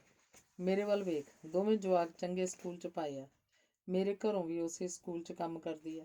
ਸਾਲੇ ਦੀਆਂ ਦਿੱਤੀਆਂ ਮੱਤਾਂ ਪਾਲੀ ਦੇ ਅੰਦਰ ਬਹਿ ਗਈਆਂ ਤੇ ਉਹਨੇ ਸ਼ਹਿਰ ਦਾ ਰੁੱਖ ਕਰ ਲਿਆ। ਉਹ 2 ਕੁ ਸਾਲ ਤਾਂ ਚੰਗਾ ਰਿਹਾ, ਪਰ ਫਿਰ ਉਹਨੂੰ ਦਾਰੂ ਦੀ ਲੱਤ ਜੀ ਲੱਗੀ। ਜਿੰਨੇ ਕੁ ਕਮਾਉਂਦਾ ਢਿੱਡ 'ਚ ਪਾ ਲੈਂਦਾ। ਉਹਦੇ ਘਰੋਂ ਕਿਸੇ ਦੇ ਝਾੜੂ ਪੋਚਾ ਲਾ ਆਪਣੇ ਢਿੱਡ ਨੂੰ ਝੁਲਕਾ ਦੇਣ ਲੱਗ ਪਈ। ਛੋਟਾ ਮੁੰਡਾ ਕਿਸੇ ਦੇ ਟਰੈਕਟਰ ਤੇ ਡਰਾਈਵਰ ਲੱਗਾ ਸੀ। ਟਰੈਕਟਰ ਕੁਰਾਹੇ ਤੇ ਲੱਗਾ ਹੁੰਦਾ ਸੀ। ਜੱਟ ਕਰਾਹੇ ਲਾ ਇੱਕ ਥਾਂ ਧੋੜੇ ਮਾਰਨ ਲੱਗ ਪਏ। ਉੱਚੇ ਧੋੜੇ। ਕਰਾਹਾ ਭਰ ਕੇ ਟਰੈਕਟਰ ਸਿੱਧਾ ਚੜ੍ਹਦਾ, ਸੀਖ ਪਰਨੇ ਖੜਾ ਹੋ ਜਾਂਦਾ। ਇੱਕ ਦਿਨ ਧੋੜੇ ਤੋਂ ਟਰੈਕਟਰ ਪਲਟਾ ਮਾਰ ਗਿਆ ਤਾਂ ਮੁੰਡੇ ਦੀ ਥਾਂ ਤੇ ਹੀ ਮੌਤ ਹੋ ਗਈ। ਘਰ ਵਾਲੀ ਮਹੀਨਾ 20 ਦਿਨ ਹੀ ਕੱਦੀ ਹੋਣਾ ਕੋਲ ਰਹੀ। ਫਿਰ ਉਹ ਆਪਣੇ ਦੋਵੇਂ ਜਵਾਕ ਲੈ ਮਾਪੀ ਵੱਜੀ। ਘਰ 'ਚ ਰਹਿ ਗਏ ਕੱਦੀ ਤੇ ਉਹਦੇ ਘਰੋਂ। ਕੱਦੀ ਹਲਕਾ ਫੁਲਕਾ ਕਿਸੇ ਨਾ ਕਿਸੇ ਦੇ ਕੋਈ ਕੰਮ ਧੰਦਾ ਕਰਵਾ 4 ਪੈਸੇ ਫੜ ਲੈਂਦਾ। ਉਹਦੇ ਘਰੋਂ ਵੀ ਹੱਥ ਪੱਲਾ ਮਾਰਦੀ ਰਹਿੰਦੀ। ਉਹਨਾਂ ਦਾ ਚੁੱਲ੍ਹਾ ਤਪੀ ਜਾਂਦਾ। ਕੱਦੀ ਅੱਜ ਫਿਰ ਸੱਥ 'ਚ ਬੈਠਾ ਸੀ। ਵਿੱਕੀ ਉਹਨਾਂ ਦੇ ਕੋਲ ਦੀ ਮੋਟਰਸਾਈਕਲ ਤੇ ਨਿਕਲਿਆ ਸੀ ਤਾਂ ਕਿਸੇ ਨੇ ਮੂੰਹ ਫਾੜਿਆ ਸੀ। ਬਚਦਾ ਹੁਣੇ ਛੋਰ ਹੀ ਨਹੀਂ। ਅੱਜ ਆ ਭਲਕਾ ਇਹਦੇ ਵਾਲਾ ਵੀ ਕੰਮ ਹੋਇਆ ਲੋ, ਜਿਵੇਂ ਇਹਦੇ ਚੱਲੇ ਆ। ਸ਼ੁਭ ਸ਼ੁਭ ਬੋਲ ਓਏ, ਕਿਉਂ ਪੁੱਠੀਆਂ ਵਾਹੁਣ ਲੱਗਾ ਹੈ? ਕਿਸੇ ਨੇ ਪਹਿਲੇ ਨੂੰ ਟੋਕਿਆ। ਇਹ ਤਾਂ ਹੁਣ ਸਾਰਿਆਂ ਨੂੰ ਦਿਸੀ ਜਾਂਦਾ, ਸ਼ੁਭ ਸ਼ੁਭ ਵਾਲੀ ਤਾਂ ਕੋਈ ਗੱਲ ਰਹਿ ਹੀ ਨਹੀਂ ਗਈ। ਜਿਹੜਾ ਬੰਦਾ ਆਪਣੇ ਪਿਓ ਦੇ ਭੋਗ ਤੇ ਹਾਜ਼ਰ ਨਹੀਂ ਰਹਿ ਸਕਿਆ, ਕਮਲਿਓ, ਹੋਰ ਹੁਣ ਮੈਂ ਕੀ ਆਖਾਂ। ਇੱਕ ਜਣਾ ਹੋਰ ਬੋਲਿਆ, ਸਰਕਾਰੀ ਫੀਮ ਪੋਸਟ ਖੋਲ ਦੇਵੇ, ਆ ਚਿੱਟੇ ਚੁੱਟੇ ਦੀ ਕੋਈ ਢੂਈ ਨਾ ਮਾਰੇ, ਕੁੱਤੀ ਸਰਕਾਰ ਆ ਸਾਲੀ। ਮਹਿੰਗੇ ਦਾ ਦਸਾਉਂਦੀ ਅੱਖਾਂ ਦੀਆਂ ਮਲਦਾ ਬੋਲਿਆ, ਉਹ ਪਿਛਲੇ 2 ਸਾਲਾਂ ਤੋਂ ਪੋਸਟ ਛੱਡ ਜੀਭ ਤੇ ਰੱਖਣ ਵਾਲੀ ਗੋਲੀ ਛਕਣ ਲੱਗ ਪਿਆ ਸੀ। ਇੱਕ ਪੱਤਾ ਖਾ ਕੇ ਉਹਦਾ ਘਰ ਪੂਰਾ ਹੁੰਦਾ, ਫਿਰ ਸਾਰਾ ਦਿਨ ਅੱਖਾਂ ਦੀਆਂ ਮੀਚੀ ਜਾਂਦਾ। ਸਰਕਾਰ ਦੀ ਧੀ ਭੈਣ ਇੱਕ ਕਰੀ ਰੱਖਦਾ। ਆਹੋ, ਫੀਮ ਖਾ ਕੇ ਲੋਕੀ ਕੰਮ ਤਾਂ ਕਰਨ। ਇੱਕ ਹੋਰ ਜਣਾ ਬੋਲਿਆ, ਮੈਨੂੰ ਤਾਂ ਫੀਮ ਖਾਣ ਵਾਲੇ ਕਮਾਂਦਰੇ ਕਰਦੇ ਨਹੀਂ ਸੀ ਦਿਸੇ ਕਿਤੇ। ਅਮਲੀਆਂ ਨੇ ਕਾਹਦੇ ਕੰਮ ਕਰਨ ਹੁੰਦੇ ਆ? ਵਹਿਮ ਹੀ ਆ ਤੁਹਾਡਾ, ਕੱਦੀ ਬੋਲਿਆ। ਚੱਲ ਤੂੰ ਦੱਸ ਪਹਿਲਾਂ ਬਾਬਾ, ਸੋਹਣ ਨਾਲ ਤੇਰੀ ਯਾਰੀ ਰਹੀ, ਤੂੰ ਫੀਮ ਖਾਣੋਂ ਕਿਵੇਂ ਬਚਿਆ? ਅਫੀਮ ਦੇ ਘਰ ਚੋਂ ਕਿਸੇ ਨੇ ਸਿੱਧਾ ਕੱਦੀ ਵੱਲ ਸਵਾਲ ਦਾਗਿਆ। ਠੁੱਕ ਤਾਂ ਮੈਂ ਵੀ ਚੱਲਿਆ ਸੀ, ਬੱਸੀ ਦੀ ਜੋੜੀ ਵਾਂਗੂ, ਪਰ ਸੋਹਣ ਦੀ ਸੰਗਤ ਚੋਂ ਨਿਕਲ ਛੇਤੀ ਹੀ ਚਰਨ ਸਿਉਂ ਦੇ ਸੰਪਰਕ 'ਚ ਆ ਗਿਆ ਸੀ। ਅਸਲ ਤਾਂ ਗੱਲ ਇਹ ਹੈ, ਕੱਦੀ ਨੇ ਦੱਸਿਆ, ਸੋਹਣ ਵਾਲਾ ਘੋਗਾ ਤੂੰ ਹੀ ਚਿੱਤ ਕਰਾਇਆ ਸੀ, ਨਾਲ ਦੱਸਦੇ ਜਣੇ ਨੇ ਪੁੱਛਿਆ, ਪਰ ਕੱਦੀ ਚੁੱਪ ਰਿਹਾ। ਇਹ ਵੀ ਦਲੀਪ ਬੁੜੇ ਵਾਂਗੂ ਉਹਨਾਂ ਦੇ ਘਰ ਦਾ ਪੂਰਾ ਭੇਤੀ ਰਿਹਾ ਹੈ। ਇੱਕ ਹੋਰ ਆਵਾਜ਼ ਆਈ, ਦਲੀਪ ਆਇਆ ਹੀ ਨਹੀਂ। ਅੱਜ ਆਉਂਦਾ ਤਾਂ ਉਹ ਤੋਂ ਸੁਣਨੀ ਸੀ ਜਿੱਥੋਂ ਉਹ ਪਰਸੋਂ ਚੌਥ ਛੱਡ ਕੇ ਗਿਆ ਸੀ। ਕਿਸੇ ਨੇ ਆਖਿਆ। ਦਲੀਪ ਦੀ ਹੋਂਦ ਰੜਕੀ, ਕੱਦੀ ਬਾਬਾ, ਐਂ ਤਾਂ ਹੁਣ ਟਾਈਮ ਪੂਰਾ ਵੀ ਨਹੀਂ ਹੋਣਾ। ਤੋਰਲਾ ਲੜੀ ਜਿੱਥੋਂ ਦਲੀਪ ਬਾਬਾ ਛੱਡ ਕੇ ਗਿਆ ਸੀ ਉਦੋਂ। ਕਾਹਨੂੰ ਯਾਰ, ਕੱਦੀ ਹੌਕਾ ਜਿਹਾ ਲੈ ਗਿਆ। ਚੱਲ ਚੱਲ ਤੂੰ ਸੁਣਾ, ਆਟੇ ਦਾ ਛੀ ਨਾ ਬਣ ਹੁਣ, ਜਣਾ ਬੋਲਿਆ। ਕੁਝ ਚਿਰ ਚੁੱਪ ਜੀ ਤਣੀ ਰਹੀ, ਫਿਰ ਕੱਦੀ ਚਾਲੂ ਹੋ ਗਿਆ। ਉਹਦੀਆਂ ਅੱਖਾਂ ਮੂਹਰੇ ਬਹੁਤ ਕੁਝ ਉੱਧੜਦਾ ਤੁਰਿਆ ਗਿਆ। ਚਰਨ ਪਸ਼ੂਆਂ ਨੂੰ ਪੱਠੇ ਪਾ ਕੇ ਕਰਤਾਰੇ ਕੇ ਘਰੇ ਆ ਬੈਠਾ। ਸੰਤੋ ਨੇ ਤੌੜੀ 'ਚੋਂ ਪੱਕਾ ਦੁੱਧ ਲਾ ਛੰਨਾ ਭਰ ਸਣੇ ਮਲਾਈ ਚਰਨ ਅੱਗੇ ਲਿਆ ਰੱਖਿਆ ਤੇ ਉਹਦੇ ਕੋਲ ਹੀ ਬੈਠਦੀ ਬੋਲੀ, ਪੁੱਤ, ਮੈਂ ਤੇਰੀ ਤਾਈ ਨਹੀਂ, ਮਾਵਾਂ ਤੋਂ ਵੀ ਵੱਧ ਚਾਹਿਆ ਤੈਨੂੰ। ਇੱਕ ਗੱਲ ਪੁੱਛਾਂ? ਝੂਠ ਨਾ ਬੋਲੀ, ਸੱਚੋ ਸੱਚ ਦੱਸਣਾ ਪਊ। ਤਾਈ, ਤੂੰ ਇਹ ਕਿਵੇਂ ਸੋਚ ਲਿਆ ਮੈਂ ਤੇਰੇ ਕੋਲ ਝੂਠ ਬੋਲੂੰ, ਜਾਂ ਅੱਗੇ ਕਿਤੇ ਬੋਲਿਆ ਹੀ ਹੋਵਾਂ? ਤੂੰ ਸੱਚ ਦੱਸ, ਜਸਵੀਰ ਨੂੰ ਚੋਰੀ ਛਿਪੇ ਮਿਲਦਾ ਰਿਹਾ ਹੈ? ਆਖ ਸੰਤੋ ਨੇ ਸ਼ਰਮ ਜੀ ਮਹਿਸੂਸ ਕੀਤੀ। ਉਹ ਤੋਂ ਨੀਵੀਂ ਪੈ ਗਈ। ਹਾਂ ਤਾਈ, ਚਰਨ ਨੇ ਸਿੱਧਾ ਸਪਾਟ ਉੱਤਰ ਦਿੱਤਾ। ਪੁੱਤ, ਅਸਲ 'ਚ ਗੱਲ ਇਹ ਆ, ਸਾਡੇ ਘਰਾਂ 'ਚੋਂ ਉੱਥੇ ਕੁੜੀ ਆ ਗੁਰੂ, ਜਸਬੀਰ ਦੀ ਸਹੇਲੀ। ਉਸ ਕਮਲੀ ਨੇ ਕਿਤੇ ਸੁਖਦੇਵ ਦੀ ਵਹੁਟੀ ਕੋਲ ਮੂੰਹ ਖੋਲ ਦਿੱਤਾ। ਉੱਤੋਂ ਉਹੋ ਜੀ ਕਮਲੀ ਉਹ ਆਪਣੀ, ਉਹਨੇ ਸੁਖਦੇਵ ਦੇ ਕੰਨੀ ਪਾਤੀ। ਬੁੜੀਆਂ ਤੋਂ ਗੱਲ ਕਿੱਥੇ ਪਚਦੀ ਆ ਪੁੱਤ। ਫਿਰ ਸੁਖਦੇਵ ਨੇ ਤਾਂ ਤੁਹਾਡੀ ਮੂੜ ਮੱਤ ਤੇ ਨਾਰਾਜ਼ ਹੋਣਾ ਹੀ ਸੀ। ਮੈਂ ਤਾਂ ਤੇਰੀਆਂ ਸਲੌਤਾਂ ਕਰਦੀ ਨਹੀਂ ਥੱਕਦੀ ਸੀ, ਤੇ ਤੂੰ, ਆਖ ਸੰਤੋ ਨੇ ਸਿਰ ਉੱਪਰ ਚੱਕਿਆ। ਤਾਈ, ਆਖ ਚਰਨ ਚੁੱਪ ਕਰ ਗਿਆ। ਮੂੰਹ ਨੂੰ ਡੱਕਾ ਲਾ ਗਿਆ। ਜੀ ਤਾਂ ਕਰਦਾ ਸੀ ਆਖ ਦੇਵੇ, ਤਾਈ ਅਸੀਂ ਇੱਕ ਦੂਜੇ ਨੂੰ ਚਾਹੁੰਦੇ ਹਾਂ, ਪਰ ਕਹਿਣ ਦੀ ਜੁਰਤ ਨਾ ਪਈ। ਚਲੋ ਕੋਈ ਨਾ, ਪਰ ਭਾਈ ਵੇ ਸਾਡੇ ਵੇਲਿਆਂ 'ਚ ਇਹ ਗੱਲਾਂ ਨਹੀਂ ਹੁੰਦੀਆਂ ਸੀ, ਮੈਂ ਤੈਨੂੰ ਦੱਸਾਂ। ਉਹ ਹੁਣ ਤੈਨੂੰ ਰਿਸ਼ਤਾ ਕਰਨ ਦੀਆਂ ਗੱਲਾਂ ਕਰਦੇ ਆ। ਗੱਲ ਤਾਂ ਭਾਵੇਂ ਮੈਂ ਪਹਿਲਾਂ ਵੀ ਤੋਰੀ ਸੀ। ਤੇਰੇ ਬਾਪੂ ਤੋਂ ਤੇਰਾ ਤਾਇਆ ਪੁੱਛੂ ਹੁਣ ਕੇਰਾਂ ਉਹ ਕੀ ਕਹਿੰਦਾ। ਗੱਲ ਤਾਂ ਉਹਦੇ ਨਾਲ ਚਲਾਉਣੀ ਪਊ, ਸੰਤੋ ਨੇ ਆਖਿਆ ਤਾਂ ਚਰਨ ਦੇ ਮੂੰਹ ਤੇ ਲਾਲੀਆਂ ਛਾ ਗਈਆਂ, ਪਰ ਛੇਤੀ ਚਿਹਰਾ ਉਤਰ ਗਿਆ। ਪਹਿਲੀ ਤਾਂ ਗੱਲ ਇਹ ਆ ਵੀ ਤਾਈ, ਬਾਪੂ ਨੇ ਮੰਨਣਾ ਹੀ ਨਹੀਂ। ਚਲੋ ਮੰਨ ਵੀ ਜਾਊ, ਪਰ ਮੈਂ ਅਗਲੀ ਨੂੰ ਖਵਾਊਂ ਕੀ? ਜ਼ਮੀਨ ਤਾਂ ਮੈਨੂੰ ਉਹਨੇ ਦੇਣੀ ਹੋਈ ਨਹੀਂ। ਕਿਤੇ ਕਿਤੇ ਜੀ ਕਰਦਾ ਮੈਨੂੰ ਖੇਤੀਆਂ ਕਰਕੇ ਮਿੱਟੀ 'ਚ ਮਿੱਟੀ ਹੋਣ ਦਾ ਕੀ ਫਾਇਦਾ? ਕਿਉਂ ਨਾ ਕੋਈ ਨਿੱਕੀ ਮੋਟੀ ਨੌਕਰੀ ਭਾਲ ਲਵਾਂ। ਮੇਰੇ ਅੱਗੇ ਕਈ ਸਵਾਲ ਮੂੰਹ ਟੱਡੇ ਖੜੇ ਆ। ਚੱਲ ਫੋਟ ਕਮਲਾ ਨਾ ਹੋਵੇ ਤਾਂ ਤੂੰ ਇਹ ਸੋਚੀ ਨਾ ਕਿ ਤੇਰਾ ਬਾਪੂ ਤੈਨੂੰ ਜ਼ਮੀਨ ਦੇਊ ਕਿ ਨਾ। ਤੇਰੇ ਚਿੱਤ 'ਚ ਕਿਵੇਂ ਆ, ਮੈਨੂੰ ਤੇ ਤੇਰੇ ਤਾਏ ਨੂੰ ਇਸ ਗੱਲ ਦਾ ਇਲਮ ਨਹੀਂ। ਮੈਨੂੰ ਫਿਕਰ ਹੀ ਨਹੀਂ ਇਸ ਗੱਲ ਦਾ। ਲਾਲ ਜ਼ਮੀਨ ਨਾ ਦਊ ਤਾਂ ਨਾ ਸੀ, ਸਾਡੀ ਜ਼ਮੀਨ ਤਾਂ ਕਿਤੇ ਨਹੀਂ ਗਈ, ਜਾਂ ਅਸੀਂ ਸਿਰ 'ਤੇ ਚੱਕ ਲਿਜਾਣੀ ਆ। ਜੇ ਜੋ ਹੈ ਤੇਰਾ ਹੀ ਹੈ, ਸਾਡੇ ਕੋਲ ਹੈ ਹੀ ਕੀ ਤੇਥੋਂ ਬਿਨ? ਪਾਗਲਾ ਕਿਸੇ ਥਾਂ ਦੇ ਆ। ਸੰਤੋ ਆਖ ਚੁੱਪ ਕਰ ਗਈ, ਚਰਨ ਦੇ ਮੂੰਹ ਵੱਲ ਝਾਕਦਿਆਂ। ਪਰ ਤਾਈ, ਪਰ ਕੀ ਹੈ? ਕਮਲਾ ਪੁੱਤ ਨਾ ਹੋਵੇ ਤਾਂ ਜਸਬੀਰ ਨਾਲ ਤੇਰਾ ਰਿਸ਼ਤਾ ਹੀ ਫਿਰ ਤੈਅ ਕਰਨਾ, ਜ਼ਮੀਨ ਤੇਰੇ ਨਾਂ ਕਰਵਾ ਕੇ।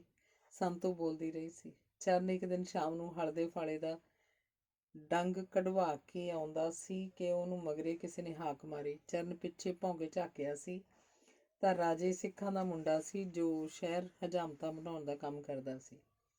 ਹਾਂ, ਕਿਵੇਂ ਆੜੀ ਸੁੱਖਾ? ਚਰਨ ਖੜ ਗਿਆ। ਬਾਈ ਜੀ, ਮੈਨੂੰ ਕਮਿਕਰ ਨੇ ਸੁਨੇਹਾ ਦਿੱਤਾ ਕਿ ਅਸੀਂ ਇਸ ਮੁੜਦੇ ਐਤਵਾਰ ਤੁਹਾਡੇ ਪਿੰਡ ਡਰਾਮਾ ਖੇਡਣਾ ਹੈ। ਚਰਨ ਨੂੰ ਆਖੀ ਸਾਰਾ ਇੰਤਜ਼ਾਮ ਕਰਕੇ ਰੱਖੇ, ਉਸ ਮੁੰਡੇ ਨੇ ਦੱਸਿਆ। ਹਲਾ, ਇਹ ਤਾਂ ਬਹੁਤ ਖੁਸ਼ੀ ਦੀ ਗੱਲ ਹੈ। ਰਹੀ ਇੰਤਜ਼ਾਮ ਦੀ ਗੱਲ, ਉਹ ਤਾਂ ਆਪਾਂ ਸਾਰਿਆਂ ਨੇ ਰਲ ਮਿਲ ਕੇ ਕਰਨਾ, ਸਮਝ ਆ ਗਿਆ? ਹਾਂ ਬਾਈ ਜੀ, ਅਸੀਂ ਤੇਰੇ ਨਾਲ ਆ। ਅੱਗਾ ਤੇਰਾ, ਪਿੱਛਾ ਸਾਡਾ। ਜਿਵੇਂ ਆਖੇਂਗਾ ਉਵੇਂ ਹੋਊ। ਹੋਰ ਦੱਸ, ਉਹ ਮੁੰਡਾ ਬੋਲਿਆ। ਬਸ ਫਿਰ ਕੋਈ ਫਿਕਰ ਨਹੀਂ, ਤੁਸੀਂ ਵੱਧ ਤੋਂ ਵੱਧ ਮੁੰਡੇ ਇਕੱਠੇ ਹੋਇਓ, ਆਪਾਂ ਕਰਾਂਗੇ ਮੀਟਿੰਗ। ਆਪਣੇ ਸਾਰੇ ਯਾਰਾਂ ਦੋਸਤਾਂ ਨੂੰ ਸੁਨੇਹਾ ਲਾਈ, ਤੂੰ ਮੇਰਾ ਵੀਰ। ਚਰਨ ਨੇ ਆਖਿਆ ਤਾਂ ਉਹ ਮੁੰਡਾ ਸਿਰ ਹਿਲਾ ਤੁਰ ਗਿਆ। ਚਰਨ 10ਵੀਂ 'ਚ ਅਜੇ ਲੱਗਾ ਨਹੀਂ ਸੀ ਜਦ ਕਮਿਕਰ ਨਾਲ ਉਹਦੀ ਜਾਣ ਪਛਾਣ ਹੋਈ ਸੀ। ਕਮਿਕਰ ਉਦੋਂ ਕਾਲਜ ਦਾ ਸਟੂਡੈਂਟ ਸੀ। ਜਦ ਕਦੀ ਉਹ ਬਾਹਰਲੀ ਕੈਂਟੀਨ ਤੇ ਮੁੰਡਿਆਂ ਦੀ ਢਾਣੀ 'ਚ ਬੈਠਾ ਗੱਲਾਂ ਕਰ ਰਿਹਾ ਹੁੰਦਾ ਤਾਂ ਚਰਨ ਧਿਆਨ ਨਾਲ ਸੁਣਦਾ ਸੀ। ਕਮਿਕਰ ਨੂੰ ਉਹਨੇ ਕਾਲਜ ਦੇ ਫੰਕਸ਼ਨਾਂ 'ਚ ਲੈਕਚਰ ਕਰਦੇ ਵੀ ਸੁਣਿਆ ਸੀ। ਉਹਦੇ ਲੈਕਚਰ ਕੀਲ ਕੇ ਬਿਠਾ ਦਿੰਦੇ ਸਨ। ਵੱਡੇ ਵੱਡੇ ਬੁਲਾਰਿਆਂ ਦੇ ਕੰਨ ਕੁਤਰਦਾ ਸੀ। ਕਾਲਜ ਤੇ ਬਲਵੀਰ ਸਕੂਲ ਦੀ ਸਾਂਝੀ ਕੰਧ ਕਰਕੇ ਕਮਿਕਰ ਹੁੰਦੜ ਹੇਲ ਬੱਚਿਆਂ ਨਾਲ ਤਾਲਮੇਲ ਰੱਖਦਾ ਸੀ। ਕਮਿਕਰ ਹੋਣਾ ਤੋਂ ਹੀ ਉਹਨੂੰ ਸਾਹਿਤਿਕ ਚੇਟਕ ਲੱਗੀ ਸੀ। ਉਸ ਰਾਤ ਉਹਨੇ ਉਹੀ ਸਵਾਲ ਆਪਣੀ ਮਾਂ ਸ਼ਾਮੋ ਨੂੰ ਕੀਤਾ ਜੋ ਵਰ੍ਹਿਆਂ ਤੋਂ ਕਰਦਾ ਆ ਰਿਹਾ ਸੀ। ਮਾਂ ਨੇ, ਮੇਰੀ ਮਾਂ ਨੂਰਾਂ ਸੀ ਕਿਹੋ ਜੀ? ਤੇਰੀ ਮਾਂ ਸਿਆਂ ਹਜ਼ਾਰਿਆਂ 'ਚੋਂ ਇੱਕ ਸੀ ਸੋਨਿਆ। ਸ਼ਾਮੋ ਨੇ ਉਹੀ ਉੱਤਰ ਦਿੱਤਾ ਜੋ ਦਿੰਦੀ ਆਈ ਸੀ। ਕਿਤੇ ਕੋਈ ਖਾਮੀ ਤਾਂ ਨਹੀਂ ਸੀ ਮੇਰੀ ਮਾਂ 'ਚ? ਚਰਨ ਨੂੰ ਐਂ ਲੱਗਾ ਜਿਵੇਂ ਸ਼ਬਦ ਬੋਲਦਿਆਂ ਉਹਦਾ ਕਾਲਜਾ ਪਾਟਣ ਵਾਲਾ ਹੋ ਗਿਆ ਹੋਵੇ। ਨਾ ਪੁੱਤ ਵੇ, ਉਹ ਤਾਂ ਨਿਰਾ ਸੋਨਾ ਸੀ, ਦੁੱਧ ਸੀ ਉਹ ਤਾਂ। ਖਬਰੇ ਕੀ ਭਾਵੇਂ ਦਾ ਚੱਕਰ ਸੀ ਜਿਹੜਾ ਵਰਤ ਗਿਆ। ਉਹਦੀ ਤਾਂ ਲਿਖੀ ਐਂ ਸੀ। ਡੱਡਿਆ ਸ਼ਾਮੋ ਅੱਖਾਂ ਭਰ ਆਈ। ਕੌਣ ਸੀ ਲਿਖਣ ਵਾਲਾ ਮਾਂ? ਉਹ ਜਿਹਨੂੰ ਤੂੰ ਰੱਬ ਕਹਿੰਦੀ ਹੈ ਜਾਂ ਕੋਈ ਹੋਰ ਦੇਵੀ ਦੇਵਤਾ ਜਿਹਦੀਆਂ ਮੂਰਤਾਂ ਤਾਂ ਕਿਰਤੀ ਹੱਥ ਘੜਦੇ ਆ? ਉਹ ਕਿਸਮਤ ਕੀ ਘੜੂ? ਨਹੀਂ ਮਾਂ ਮੇਰੀ, ਇਹ ਅਣਹੋਣੀ ਤਾਂ ਉਹਨਾਂ ਗੁੰਡਿਆਂ ਦੀ ਭਾਰਤ ਦੀ ਹਿੱਕ ਤੇ ਖਿੱਚੀ ਇੱਕ ਲਕੀਰ ਨੇ ਘੜੀ ਸੀ ਜੋ ਉੱਚੀਆਂ ਕੁਰਸੀਆਂ ਤੇ ਗਿਰਜ ਅੱਖਾਂ ਲਾਈ ਬੈਠੇ ਸਨ। ਮੇਰੀ ਮਾਂ ਵਰਗੀਆਂ ਖਬਰੇ ਕਿੰਨੀਆਂ ਮਾਵਾਂ ਦੀ ਕਿਸਮਤ ਘੜੀ ਹੋਊ ਉਹਨਾਂ ਦਰਿੰਦਿਆਂ ਜਿਨ੍ਹਾਂ ਦੀ ਘੜੀ ਨਾਲ ਹਜ਼ਾਰਾਂ ਮਨੁੱਖਾਂ, ਕਾਵਾਂ, ਕੁੱਤਿਆਂ ਦੀ ਖੁਰਾਕ ਬਣੇ ਹੋਣਗੇ। ਜਾ ਸੌਂ ਜਾ ਮੇਰਾ ਪੁੱਤ ਜਾ ਕੇ, ਰਾਤ ਬਹੁਤੀ ਗਈ ਹੈ, ਸ਼ਾਮੋ ਨੇ ਅੱਖਾਂ ਪੂੰਝਦਿਆਂ ਆਖਿਆ। ਉਦੋਂ ਹੀ ਲਾਲ ਦੇ ਖੰਘਣ ਦੀ ਆਵਾਜ਼ ਸੁਣੀ ਸੀ ਤੇ ਬਾਹਰਲਾ ਬਾਰ ਖੜਕਿਆ ਸੀ। ਲਾਲ ਦੇ ਅੱਡੇ ਤੇ ਪੁਲਿਸ ਦੀ ਭਰੀ ਜੀਪ ਆਈ। ਬਾਕੀ ਤਾਂ ਖਾਣ ਪੀਣ 'ਚ ਉਲਝ ਗਏ ਸਨ, ਪਰ ਥਾਣੇਦਾਰ ਲਾਲ ਨੂੰ ਵੱਖਰਿਆਂ ਕਰਕੇ ਘੁਸਰ ਮੁਸਰ ਜੀ ਕਰਨ ਲੱਗ ਪਿਆ।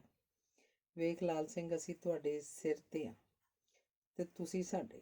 ਸੱਚੀ ਗੱਲ ਤਾਂ ਇਹੋ ਆ ਕਿ ਆਪਾਂ ਦੋਵੇਂ ਧਿਰਾਂ ਇੱਕ ਦੂਜੇ ਬਿਨ ਕੱਖ ਦੀਆਂ ਨੇ, ਇੱਕ ਦੂਜੇ ਦੇ ਪੂਰਕ ਆ। ਸਮਝ, ਸਾਥੋਂ ਬਿਨਾਂ ਕੀ ਖੱਟੀਆਂ ਖੱਟ ਲਓਗੇ ਤੁਸੀਂ, ਤੇ ਸਾਡਾ ਕੱਲੀਆਂ ਤਨਖਾਹਾਂ ਨਾਲ ਬਣੂ ਕੀ?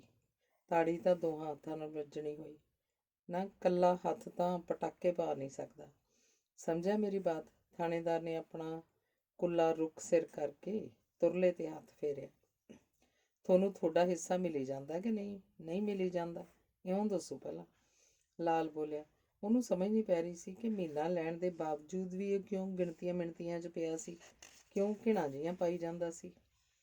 ਪਹਿਲਾਂ ਸਾਨੂੰ ਇਉਂ ਦੱਸ, ਤੂੰ ਹੁਣ ਤੱਕ ਇਸ ਧੰਦੇ 'ਚੋਂ ਬਣਾਇਆ ਕੀ ਹੈ?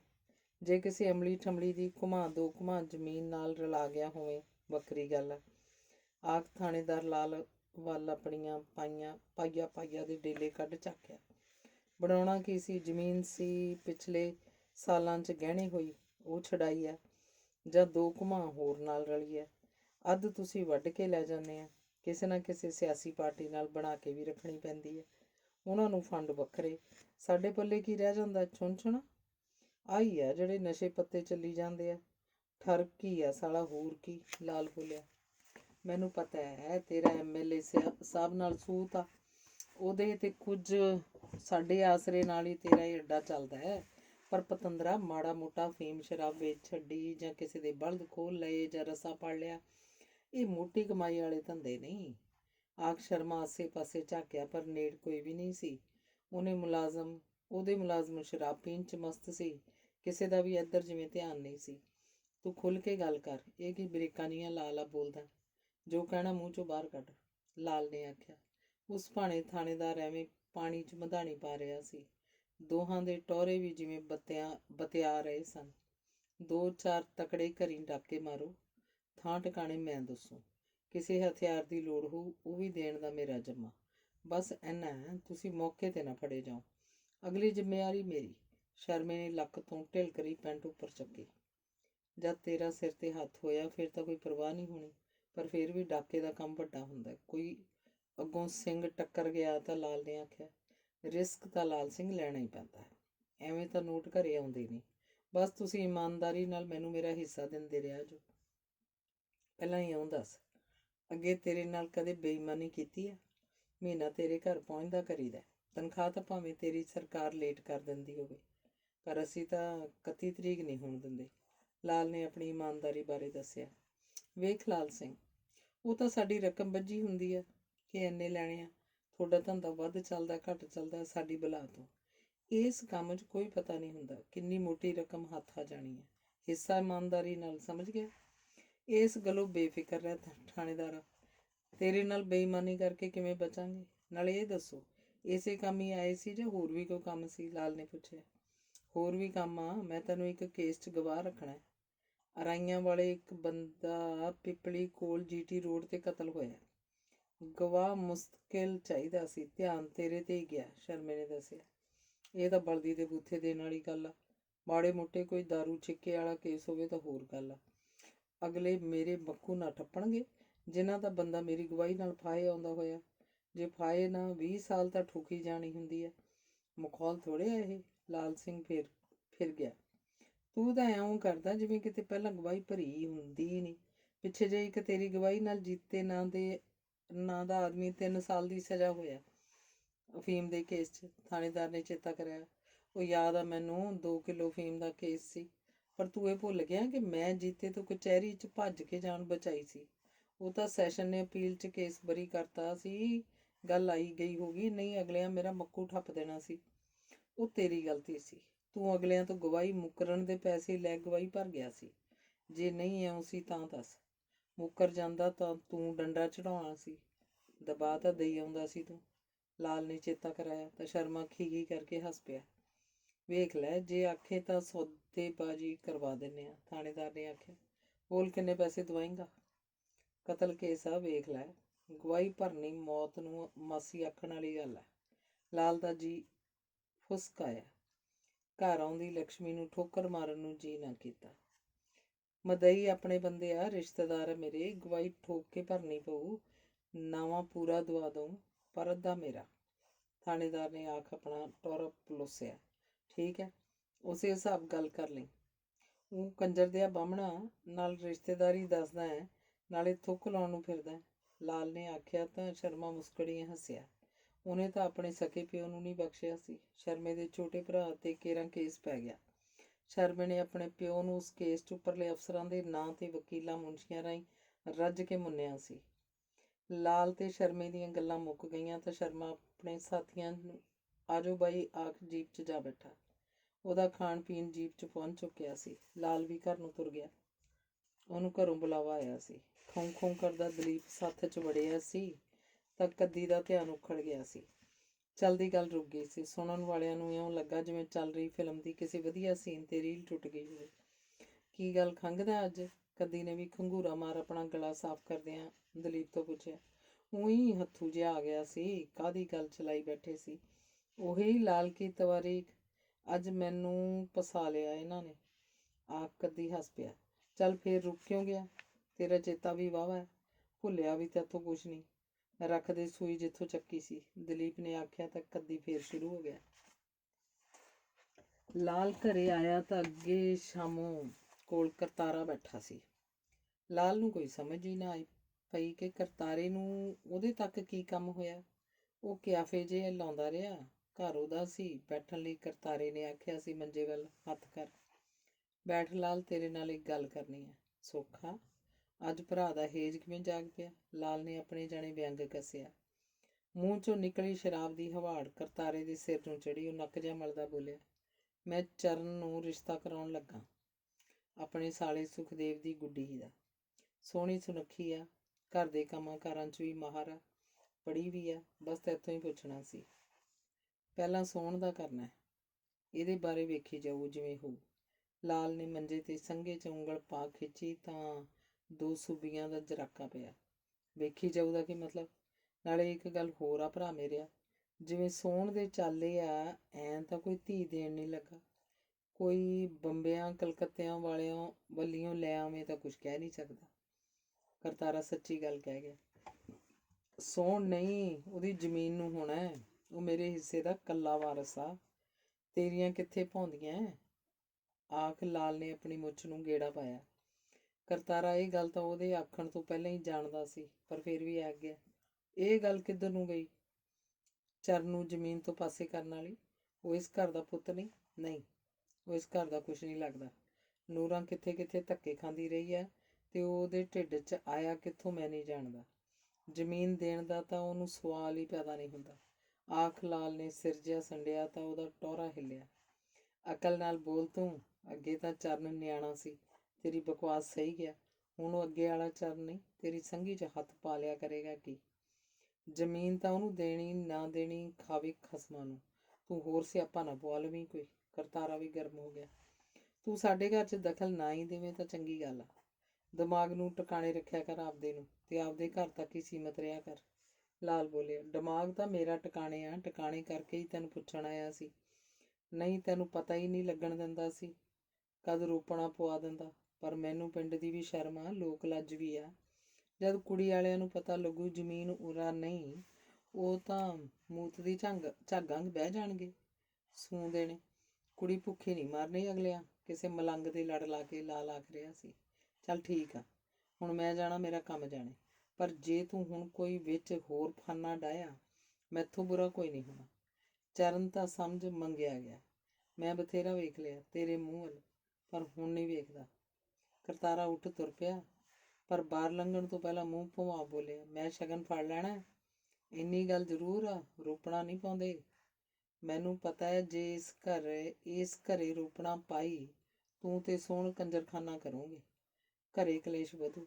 ਆਪਦੇ ਘਰੇ ਮੈਂ ਅਜੇ ਕਦਮ ਨਹੀਂ ਚੱਕਦਾ। ਪਰ ਇੰਨੀ ਗੱਲ ਆ, ਸ਼ਗਨ ਤਾਂ ਮੈਂ ਅਗਲਿਆਂ ਤੋਂ ਪੜਦੇ ਨਾਲ ਫੜ ਲੂੰ, ਪਰ ਵਿਆਹ ਨਹੀਂ ਚੋਰੀ ਹੁੰਦੇ ਲਾਲਸਿਆਂ, ਤੇ ਇਹ ਵਿਆਹ ਹੋ ਕੇ ਰਹਿਣਾ। ਆਖ ਕਰਤਾਰਾ ਬਗੈਰ ਉੱਤਰ ਉਡੀਕੇ ਤੁਰ ਗਿਆ। ਕੁਝ ਦਿਨਾਂ ਬਾਅਦ ਹੀ ਕਰਤਾਰਾ ਤੇ ਸੰਤੋ ਜਸਵੀਰ ਦੀ ਝੋਲੀ ਪਤਾਸੇ ਪਾਏ ਤੇ ਚਰਨ ਦੇ ਆ ਕੇ ਰੁਪਈਆ ਹੱਥ ਧਰ ਦਿੱਤਾ। ਅੰਗ 12ਵਾਂ। ਚਰਨ ਨੇ ਕੁਝ ਨੌਜਵਾਨ ਮੁੰਡੇ ਆਪਣੇ ਨਾਲ ਲਾ ਪਿੰਡ 'ਚੋਂ ਫੰਡ ਇਕੱਠਾ ਕਰ ਲਿਆ। ਰੋਟੀ ਟੁੱਕ ਦਾ ਜਮਾ ਕਰਤਾਰੇ ਨੇ ਆਪਣੇ ਸਿਰ ਲੈ ਲਿਆ। ਉਹ ਕਿਵੇਂ ਵੀ ਪਿੱਛੇ ਨਹੀਂ ਹਟਣਾ ਚਾਹੁੰਦਾ ਸੀ। ਸਾਰਾ ਦਿਨ ਚਰਨ ਹੋਣਾ ਨੂੰ ਸਮਾਨ ਇਕੱਠਾ ਕਰਦਿਆਂ ਲੰਘ ਗਿਆ। ਜਦੋਂ ਹਨੇਰੇ ਨੇ ਆਪਣੇ ਖੰਭ ਪਸਾਰ ਲਏ, ਸੂਰਜ ਆਪਣੀ ਡਿਊਟੀ ਨਿਭਾ ਲੋਪ ਹੋ ਗਿਆ, ਤਾਂ ਧਰਮਸ਼ਾਲਾ 'ਚ ਰੌਣਕ ਹੋਣੀ ਸ਼ੁਰੂ ਹੋ ਗਈ। ਲੋਕ ਰੋਟੀ ਟੁੱਕ ਖਾ ਕੰਮ ਧੰਦੇ ਨਿਬੇੜ ਧਰਮਸ਼ਾਲਾ ਵੱਲ ਨੂੰ ਵਹੀਰਾਂ ਘੱਤ ਤੁਰੇ। ਆਂਢ ਗੁਆਂਢ ਪਿੰਡਾਂ ਦੇ ਲੋਕ ਵੀ ਜਿਵੇਂ ਵੀ ਕਿਸੇ ਕੋਲ ਸਾਧਨ ਸੀ ਆ ਰਹੇ ਸੀ। ਪੈਦਲ ਆਉਣ ਵਾਲਿਆਂ ਦੇ ਵੀ ਰਾਹ ਭਰੇ ਆਉਂਦੇ ਸਨ। ਧਰਮਸ਼ਾਲਾ ਦੀਆਂ ਪੌੜੀਆਂ ਤੇ ਬਣੀਆਂ ਬੁਰਜੀਆਂ ਤੇ ਸਪੀਕਰ ਰੱਖ ਦਿੱਤਾ ਗਿਆ ਸੀ। ਇੱਕ ਸਟੇਜ ਦੇ ਅਗਲੇ ਪਾਸੇ ਵੀ ਮਾਈਕ ਰੱਖਿਆ ਸੀ। ਹੈਲੋ ਮਾਈਕ ਟੈਸਟਿੰਗ ਦੀ ਆਵਾਜ਼ ਆਈ ਸੀ ਤਾਂ ਬੱਚਿਆਂ ਦੇ ਚਿਹਰਿਆਂ ਤੇ ਖੇੜਾ ਆ ਗਿਆ ਸੀ। ਸਟੇਜ ਤੇ ਇੱਕ ਕਾਨੇ ਵਰਗਾ ਪਤਲਾ ਲੰਬੂਤਰੇ ਜਿਹੇ ਚਿਹਰੇ ਵਾਲਾ ਛਿੱਤਰਕੰਨਾ ਜਿਹਾ ਕਮੇਡੀਅਨ ਆਪਣੇ ਅੰਦਾਜ਼ 'ਚ ਮੁੱਤਰ ਚਾਰੇ ਬੰਨੇ ਝਾਕਦਾ ਰਿਹਾ, ਜਿਵੇਂ ਪੰਡਾਲ ਦਾ ਅਧਿਐਨ ਕਰ ਰਿਹਾ ਹੋਵੇ। ਫਿਰ ਉਹਨੇ ਆਪਣੇ ਵੱਡੇ ਵੱਡੇ ਕੰਨ ਇਸ ਤਰ੍ਹਾਂ ਹਿਲਾਏ ਜਿਵੇਂ ਕੰਨਾਂ 'ਚ ਸਪਰਿੰਗ ਲੱਗੇ ਹੋਣ। ਲੋਕਾਂ ਨੇ ਤਾੜੀਆਂ ਮਾਰ ਉਹਦੇ ਫਨ ਦਾ ਮੁੱਲ ਮੋੜਿਆ। ਫਿਰ ਉਹ ਆਪਣੇ ਹੀ ਅੰਦਾਜ਼ 'ਚ ਬੋਲਣ ਲੱਗ ਪਿਆ। ਮੇਰੇ ਸਾਥੀ ਵੀਰੋ, ਭੈਣੋ ਤੇ ਭਰਾਓ, ਚਾਚਿਓ, ਤਾਇਓ ਤੇ ਮਤਾਓ, ਤੁਹਾਡੇ ਕੋਲ ਡਰਾਮਾ ਪਾਰਟੀ ਪਹੁੰਚ ਚੁੱਕੀ ਹੈ। ਕੁਝ ਦੇਰ ਬਾਅਦ ਅਸੀਂ ਜਾਗ ਕਿਸਾਨਾਂ ਜਾਗ ਨਾਟਕ ਵਿਖਾਵਾਂਗੇ ਤੇ ਦੂਜਾ ਨਾਟਕ ਹੋਏਗਾ ਰੋਵੇ ਖੂਨ ਸ਼ਹੀਦਾਂ ਦਾ। ਬਸ ਆਪਣੇ ਕਲਾਕਾਰ ਤਿਆਰ ਹੋ ਰਹੇ ਨੇ, ਉਹਨਾਂ ਚਿਰ ਮੈਂ ਆਪਣਾ ਗੁੱਬ ਗੁਬਾਟ ਕੱਢ ਲੈਣਾ। ਫਿਰ ਤਾਂ ਇੰਨਾ ਮੈਨੂੰ ਨੇੜੇ ਢੁਕਣ ਨਹੀਂ ਦੇਣਾ ਜਿਵੇਂ ਮੈਨੂੰ ਖੁਰਕ ਪਈ ਹੋਵੇ। ਆਖਦਾ ਉਹ ਆਪਣੇ ਵਿਲੱਖਣ ਅੰਦਾਜ਼ 'ਚ ਸਰਕਾਰ ਤੇ ਵਿਅੰਗ ਕੱਸਦਾ ਰਿਹਾ। ਪੰਡਾਲ 'ਚ ਹਾਸਾ ਗੂੰਜਦਾ ਰਿਹਾ। ਫਿਰ ਨਾਟਕ ਸ਼ੁਰੂ ਹੋਇਆ, ਜਿਸ ਵਿੱਚ ਕਿਸਾਨ ਤੇ ਮਜ਼ਦੂਰ ਦੀ ਹੁੰਦੀ ਲੁੱਟ ਵਿਖਾਈ ਜਾ ਰਹੀ ਸੀ। ਕਿਵੇਂ ਉਹਨਾਂ ਨੂੰ ਵੱਡੇ ਵੱਡੇ ਢਿੱਡਾਂ ਵਾਲੀਆਂ ਜੋਕਾਂ ਚੰਬੜੀਆਂ, ਜਿਹੜੀਆਂ ਉਹਨਾਂ ਦਾ ਤੁਪਕਾ ਖੂਨ ਨਿਚੋੜ ਆਪਣੀਆਂ ਗੋਗੜਾਂ ਵਧਾ ਰਹੀਆਂ। ਕਿਵੇਂ ਪੁੱਛਾਂ ਦੇਣ ਵਾਲੇ ਬਾਬੇ ਆਪਣਾ ਉੱਲੂ ਸਿੱਧਾ ਕਰਨ ਲਈ ਆਮ ਜਨਤਾ ਨੂੰ ਉੱਲੂ ਬਣਾਉਂਦੇ ਆ। ਦੂਜੇ ਨਾਟਕ 'ਚ ਵਿਖਾਇਆ ਸੀ ਭਾਵੇਂ ਕਿੰਨੇ ਸਾਲ ਹੋ ਗਏ ਆ ਦੇਸ਼ ਆਜ਼ਾਦ ਹੋਏ ਨੂੰ, ਪਰ ਦੇਸ਼ ਵਾਸੀਆਂ ਦੀ ਦਸ਼ਾ ਗੁਲਾਮਾਂ ਨਾਲੋਂ ਵੀ ਭੈੜੀ ਆ। ਦੇਸ਼ ਲਈ ਮਰ ਮਿਟਣ ਵਾਲਿਆਂ ਨੇ ਕਦੇ ਸੋਚਿਆ ਵੀ ਨਹੀਂ ਹੋਣਾ ਕਿ ਉਹਨਾਂ ਦੀਆਂ ਕੁਰਬਾਨੀਆਂ ਗਾਂਧੀਵਾਦ ਘੱਟੇ ਪਾ ਦਊ। ਕਿਸੇ ਨੇ ਉਹਨਾਂ ਦੀ ਸੋਚ ਨਹੀਂ ਅਪਣਾਉਣੀ। ਨੀਲੀਆਂ, ਚਿੱਟੀਆਂ, ਖੱਟੀਆਂ, ਪੀਲੀਆਂ ਪੱਗਾਂ ਵਾਲੇ ਆਪਸ ਵਿੱਚ ਜੁੱਤੀਓ ਜੁੱਤੀ ਤਾਂ ਹੋਣਗੇ, ਪਰ ਆਪਣੇ ਸਿਰ ਤੋਂ ਲਹਿਰੀ ਪੱਗ ਵੱਲ ਝਾਤੀ ਨਹੀਂ ਮਾਰਨਗੇ।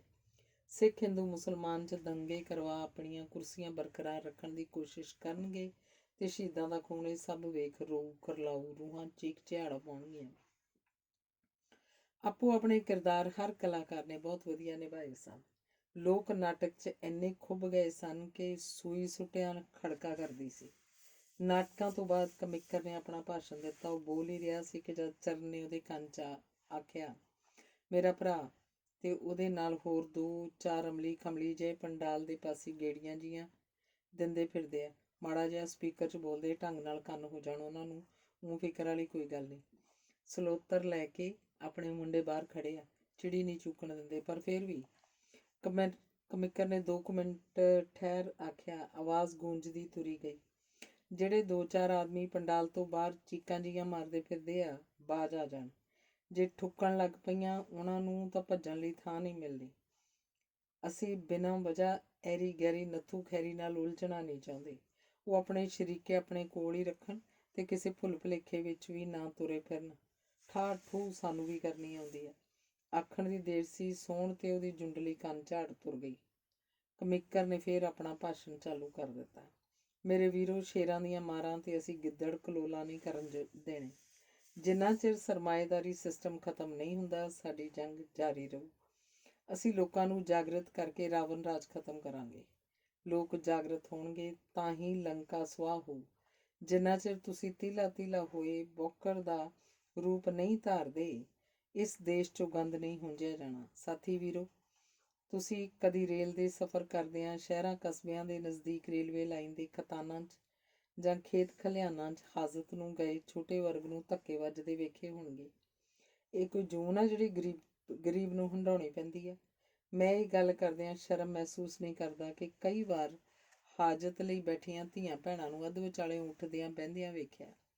ਥੂ ਥੂ ਇਹੋ ਜਿਹੀਆਂ ਸਰਕਾਰਾਂ ਦੇ ਜਿਹੜੀਆਂ ਪਖਾਨੇ ਨਹੀਂ ਦੇ ਸਕਦੀਆਂ। ਸਾਡੇ ਵਿਕਾਸ ਦੇ ਨਾਂ 'ਤੇ ਵੋਟਾਂ ਨਹੀਂ ਮੰਗੀਆਂ ਜਾਂਦੀਆਂ, ਧਰਮ ਨੂੰ ਢਾਲ ਬਣਾਇਆ ਜਾਂਦਾ ਹੈ। ਸਾਡੇ ਭੋਲੇ ਲੋਕਾਂ ਨੂੰ ਧਰਮ ਦੇ ਨਾਂ 'ਤੇ ਧਰਮ ਨੂੰ ਖਤਰਾ ਦੱਸ ਖੂਨ ਵਹਾਇਆ ਜਾਂਦਾ ਹੈ। ਜੇ ਇਹ ਮੰਨ ਲਈਏ ਕਿ ਜਿੰਨਾ ਸਾਡੇ ਦੇਸ਼ 'ਚ ਨੁਕਸਾਨ ਰੱਬ ਨੂੰ ਮੰਨਣ ਵਾਲਿਆਂ ਨੇ ਕੀਤਾ ਹੈ, ਉਹਨਾਂ ਵੱਡੀਆਂ ਜੰਗਾਂ ਲੱਗਣ ਨਾਲ ਨਹੀਂ ਹੋਇਆ, ਇਸ ਗੱਲ 'ਚ ਕੋਈ ਅਤਕਥਨੀ ਨਹੀਂ ਕਿ ਹਰ ਜੰਗ ਧਰਮ 'ਚੋਂ ਪੈਦਾ ਹੁੰਦੀ ਹੈ। ਅਸਲ 'ਚ ਜੇ ਇਹ ਧਾਰਮਿਕ ਲੋਕ ਸਾਨੂੰ ਵਿਖਾ ਰਹੇ ਇਹ ਬਾਬੇ ਨਾਨਕ ਵਾਲਾ ਰੱਬ ਨਹੀਂ, ਇਹ ਰੱਬ ਤਾਂ ਇਹਨਾਂ ਲੋਕਾਂ ਦੇ ਆਪਦੇ ਪੈਦਾ ਕੀਤੇ ਆ। ਬਾਬੇ ਨਾਨਕ ਵਾਲਾ ਧਰਮ ਹੋਰ ਆ। ਅੰਤ 'ਚ ਮੈਂ ਇਹ ਗੱਲ ਜ਼ਰੂਰ ਆਖੂੰ, ਇਹਨਾਂ ਲਹੂ ਪੀਣੀਆਂ ਜੋਕਾਂ ਦੀਆਂ ਵਧੀਕੀਆਂ ਆਪਣੀ ਕਿਸਮਤ ਸਮਝ ਝੱਲੀ ਗਏ ਤਾਂ ਉਹ ਦਿਨ ਦੂਰ ਨਹੀਂ ਜਦ ਹਰ ਆਮ ਬੰਦਾ ਸ਼ਹਿਰ ਦੇ ਚੌਂਕ 'ਚ ਆਲੂ ਗੰਢਿਆਂ ਵਾਂਗੂ ਵਿਕੂ। ਅਜੇ ਕੁਝ ਫਰਕ ਹੈ। ਆਪਣੇ ਬੱਚਿਆਂ ਦਾ ਪੇਟ ਭਰਨ ਲਈ ਜਿਵੇਂ ਹੁਣ ਕੰਮ ਦੀ ਭਾਲ 'ਚ ਸ਼ਹਿਰ ਦੇ ਚੌਂਕ 'ਚ ਖੜ ਕੰਮ 'ਤੇ ਲਿਜਾਣ ਵਾਲਿਆਂ ਦੇ ਮੂੰਹ ਵੱਲ ਝਾਕਦਾ ਹੈ, ਹਾਲਤ ਇਹ ਤੋਂ ਬੱਤਰ ਹੋ ਜਾਊ। 10-20 ਮਜ਼ਦੂਰ ਇਕੱਠੇ ਕਰ ਕੋਈ ਇੱਕ ਚੌਧਰੀ ਬਣ ਬਾਜ਼ਾਰ 'ਚ ਬੰਦੇ ਲੈ ਲਓ, ਬੰਦੇ ਦਾ ਹੋਕਾ ਦਿਆ ਕਰੂ। ਇਹ ਨੌਬਤ ਆਵੇ ਤੁਸੀਂ ਇੱਕ ਝੰਡੇ ਹੇਠ ਇਕੱਠੇ ਹੋ। ਮਲਕ ਭਾਗੋ ਤੇ ਭਾਈ ਲਾਲੋ ਦੇ ਫਰਕ ਨੂੰ ਜਾਣੋ। ਕਮਿਕਰ ਬੋਲਦਾ ਰਿਹਾ ਸੀ। ਉਸ ਰਾਤ ਜਿੰਨੀ ਕਿਸੇ ਨੂੰ ਬਾਕੀ ਰਹਿੰਦੀ ਰਾਤ ਨੀਂਦ ਆਈ। ਹਰ ਬੰਦਾ ਡਰਾਮੇ ਦੇ ਪਾਤਰਾਂ 'ਚ ਗੁਆਚਿਆ ਰਿਹਾ। ਕਾਮਰੇਡ ਕਮਿਕਰ ਦੇ ਬੋਲ ਕੰਨਾਂ 'ਚ ਗੂੰਜਦੇ ਰਹੇ। ਦੂਜੇ ਦਿਨ ਰਾਤ ਦਾ ਉਹ ਨੀਂਦਰਾ ਕਰਕੇ ਚਰਨ ਕੁਵੇਲੇ ਉੱਠਿਆ। ਕਮਿਕਰ ਪਾਰਟੀ ਨੂੰ ਤੋਰਦਿਆਂ 2 ਵੱਜ ਗਏ ਸਨ। ਉਹ ਜਦੋਂ ਜੰਗਲ ਪਾਣੀ ਜਾ ਕੇ ਆਇਆ ਤਾਂ ਸੂਰਜ ਸਿਰ 'ਤੇ ਆ ਗਿਆ ਸੀ। ਬਾਈ ਚਰਨ, ਰਾਤ ਬਿੱਲੇ ਖਾਣਿਆਂ ਦਾ ਮਾੜੂ ਖਾਲ 'ਚ ਡੁੱਬ ਕੇ ਮਰ ਗਿਆ। ਗੋਲੀਆਂ ਨਾਲ ਰੱਜਿਆ ਸੀ, ਉੱਠਿਆ ਹੀ ਨਹੀਂ, ਗਿਆ ਮੂਧੇ ਮੂੰਹ ਡਿੱਗੇ। ਚਰਨ ਨੂੰ ਰਾਹ 'ਚ ਕਿਸੇ ਨੇ ਦੱਸਿਆ ਤਾਂ ਚਰਨ ਮੂੰਹ 'ਚ ਦਾਤਣ ਕੱਢ ਹੈਰਾਨੀ ਨਾਲ ਦੱਸਣ ਵਾਲੇ ਵੱਲ ਝਾਕਿਆ। ਵੇਖ ਲੈ ਬਾਈ, ਮੌਤ ਹੀ ਲੈ ਗਈ ਖਿੱਚ ਕੇ। ਨਾ ਪਾਣੀ ਦੀ ਵਾਰੀ, ਨਾ ਲੈਣਾ ਨਾ ਦੇਣਾ। ਖੇਤਾਂ ਵੱਲ ਆਥਣੇ ਲੈਣ ਪਤਾ ਨਹੀਂ ਕੀ ਗਿਆ ਹੋਇਆ, ਪਰ ਬਹਾਨਾ ਜੋ ਬਣਨਾ ਸੀ ਲਿਖੀ ਇਉਂ ਸੀ ਵਿਚਾਰੇ ਦੀ। ਦੱਸਣ ਵਾਲੇ ਨੇ ਦੱਸਿਆ ਤਾਂ ਚਰਨ ਨੇ ਦਾਤਣ ਮੂੰਹ 'ਚੋਂ ਕੱਢ ਵਗਾ ਮਾਰੀ, ਸਕੂਲ ਵਾਲੇ ਨਲਕੇ ਤੋਂ ਕੁਰਲੀ ਕੀਤੀ, ਫਿਰ ਬੋਲਿਆ, ਇਹ ਤਾਂ ਭਰਾ ਮਿੰਦਾਸਿਆਂ ਇਉਂ ਹੀ ਹੋਣੀ ਸੀ। ਇੱਕ ਦਿਨ ਦਿਸੀ ਜਾਂਦਾ ਸੀ। ਇੰਨੇ ਨਸ਼ੇ ਖਾਣ ਵਾਲਾ ਆਦਮੀ ਜੀਉ ਕਿੰਨਾ ਕੁ ਚਿਰ, ਆਖਰ ਅੰਤ ਤਾਂ ਇਹੋ ਹੋਣਾ ਹੁੰਦਾ। ਪੂਰੀ ਉਮਰ ਭੋਗਦਾ ਵੇਖਿਆ ਕੋਈ? ਮਰ ਤਾਂ ਉਸ ਦਿਨ ਹੀ ਜਾਂਦਾ ਜਿਸ ਦਿਨ ਇਸ ਰਾਹ ਤੇ ਪੈਰ ਧਰਦਾ। ਤਾਈ ਬਿਸ਼ਨੀ ਤੇ ਕਾਕੂ ਨੂੰ ਮਾਰ ਗਿਆ, ਉਹਨਾਂ ਦੀ ਜੂਨ ਖਰਾਬ ਹੋਊ। ਕੱਲਾ ਪੁੱਤ ਸੀ, ਮਰ ਜਾਣਗੇ ਰੋ ਰੋ। ਚਰਨ ਦਾ ਮਨ ਉਦਾਸ ਹੋ ਗਿਆ। ਉਹ ਆਪਣੇ ਪਿਓ ਲਾਲ ਨੂੰ ਲਾਹਣਤਾਂ ਪਾਉਣ ਲੱਗ ਪਿਆ, ਜਿਹੜਾ ਪਹਿਲਾਂ ਤਾਂ ਸ਼ਰਾਬ ਤੇ ਫੀਮ ਹੀ ਲਿਆ ਕੇ ਵੇਚਦਾ ਸੀ, ਪਰ ਹੁਣ ਨਸ਼ੇ ਵਾਲੀਆਂ ਗੋਲੀਆਂ ਵੀ ਰੱਖਣ ਲੱਗ ਪਿਆ ਸੀ। ਇੱਕ ਖੱਟੇ ਰੰਗ ਦੀ ਗੋਲੀ ਨੌਜਵਾਨਾਂ ਨੂੰ ਮੌਤ ਦੇ ਮੂੰਹ ਵੱਲ ਧੱਕ ਰਹੀ ਸੀ। ਚਰਨ ਨੂੰ ਪਿੰਡ ਦੇ ਨੌਜਵਾਨ ਤੇਲੇ ਦੀ ਖਾਧੀ ਸਰੋਂ ਦੀ ਗੰਦਲ ਵਾਂਗ ਦਿਸ ਰਹੇ ਸਨ, ਜੋ ਫਲਣ ਤੋਂ ਪਹਿਲਾਂ ਹੀ ਸਿਵਿਆਂ ਦੇ ਰਾਹ ਪੈ ਗਏ ਸਨ। ਮਨਾ ਜੇ ਕੋਈ ਚੰਗੀ ਹਕੂਮਤ ਆਵੇ ਆਪਣੇ ਬਾਹੂਬਲ ਨਾਲ ਤਾਂ ਕਿਤੇ ਚੰਗੇ ਦਿਨ ਆਉਣ, ਨਹੀਂ ਇਹ ਲੀਡਰ ਲੋਕ ਤਾਂ ਆਪਣੀਆਂ ਤਜੋਰੀਆਂ ਭਰਨ ਲਈ ਅੱਗ ਦੀ ਭੱਠੀ 'ਚ ਜਨਤਾ ਨੂੰ ਸੁੱਟਣੋਂ ਬਾਜ਼ ਨਹੀਂ ਆਉਣਗੇ। ਇਹ ਇਹਨਾਂ ਦੀ ਸੋਚੀ ਸਮਝੀ ਚਾਲ ਜਿਸ ਦਿਨ ਲੋਕ ਸਮਝ ਗਏ, ਫੇਰ ਇਹ ਲੋਕ ਤਾਂ ਨਰਦਾਂ ਵਾਂਗ ਖਿੱਲਰ ਜਾਣਗੇ। ਫੇਰ ਆਊ ਅਸਲ ਮਾਣਿਆਂ 'ਚ ਆਜ਼ਾਦੀ, ਜਿਹਦਾ ਸੁਪਨਾ ਭਗਤ ਸਿੰਘ ਹੋਣਾ ਲਿਆ ਸੀ। ਪਰ ਚਰਨ ਮਨਾ ਚੰਗੇ ਲੋਕ ਆਉਣਗੇ ਕਿੱਥੋਂ? ਇੱਥੇ ਤਾਂ ਆਵਾ ਹੀ ਉੱਤਿਆ ਪਿਆ। ਕੁਝ ਨਹੀਂ ਹੋ ਸਕਦਾ ਇਸ ਦੇਸ਼ ਦਾ। ਚਰਨ ਆਪ ਮੁਹਾਰੇ ਬੋਲਦਾ ਮਾੜੂ ਕੇ ਘਰ ਵੱਲ ਨੂੰ ਜਾ ਰਿਹਾ ਸੀ। ਉਹ ਮਾੜੂ ਦੀ ਮੌਤ ਨੂੰ ਦਿਲ ਤੇ ਲਾ ਗਿਆ ਸੀ। ਜੀ ਕਰਦਾ ਸੀ ਉਹ ਨਸ਼ੇ ਬਣਾਉਣ ਵਾਲੀਆਂ ਕੰਪਨੀਆਂ ਨੂੰ ਅੱਗ ਲਾ ਕੇ ਫੂਕ ਦੇਵੇ, ਜਿਨ੍ਹਾਂ ਨੇ ਸਕੂਲ ਕਾਲਜ ਸੇਫ ਨਹੀਂ ਰਹਿਣ ਦਿੱਤੇ ਸਨ। ਚਰਨ ਮਾੜੂ ਕੇ ਘਰੇ ਆਇਆ ਸੀ ਤਾਂ ਪਹਿਲਾਂ ਹੀ ਕਾਫੀ ਇਕੱਠ ਸੀ। ਮਾੜੂ ਦੀ ਮਾਂ ਦੁਹੱਥਣੀ ਪਿੱਟ ਰਹੀ ਸੀ। ਕਾਕੂ ਦੀਆਂ ਰੋ ਰੋ ਅੱਖਾਂ ਪੈਂਜੂ ਹੋ ਗਈਆਂ ਸਨ। ਗੱਲ ਕੀ ਬਣ ਗਈ ਚਾਚਾ? ਚਰਨ ਨੇ ਕਾਕੂ ਦੇ ਭਰਾ ਤੋਂ ਪੁੱਛਿਆ। ਵਿਹੜੇ 'ਚ ਇੱਕ ਮੰਜੇ ਤੇ ਮਾੜੂ ਦਾ ਮੁਰਦਾ ਪਿਆ ਸੀ। ਮੂੰਹ 'ਚੋਂ ਅਜੇ ਵੀ ਝੱਗ ਨਿਕਲ ਰਹੀ ਸੀ। ਸਾਰਾ ਸਰੀਰ ਨੀਲਾ ਹੋ ਗਿਆ ਸੀ। ਗੱਲ ਕੀ ਹੋਣੀ ਸੀ ਭਰਾਵਾ? ਇਹ ਤੁਹਾਡੇ ਵਾਲਿਆਂ ਦੀ ਦੁਕਾਨਦਾਰੀ ਦੀ ਦੇਣ ਆ।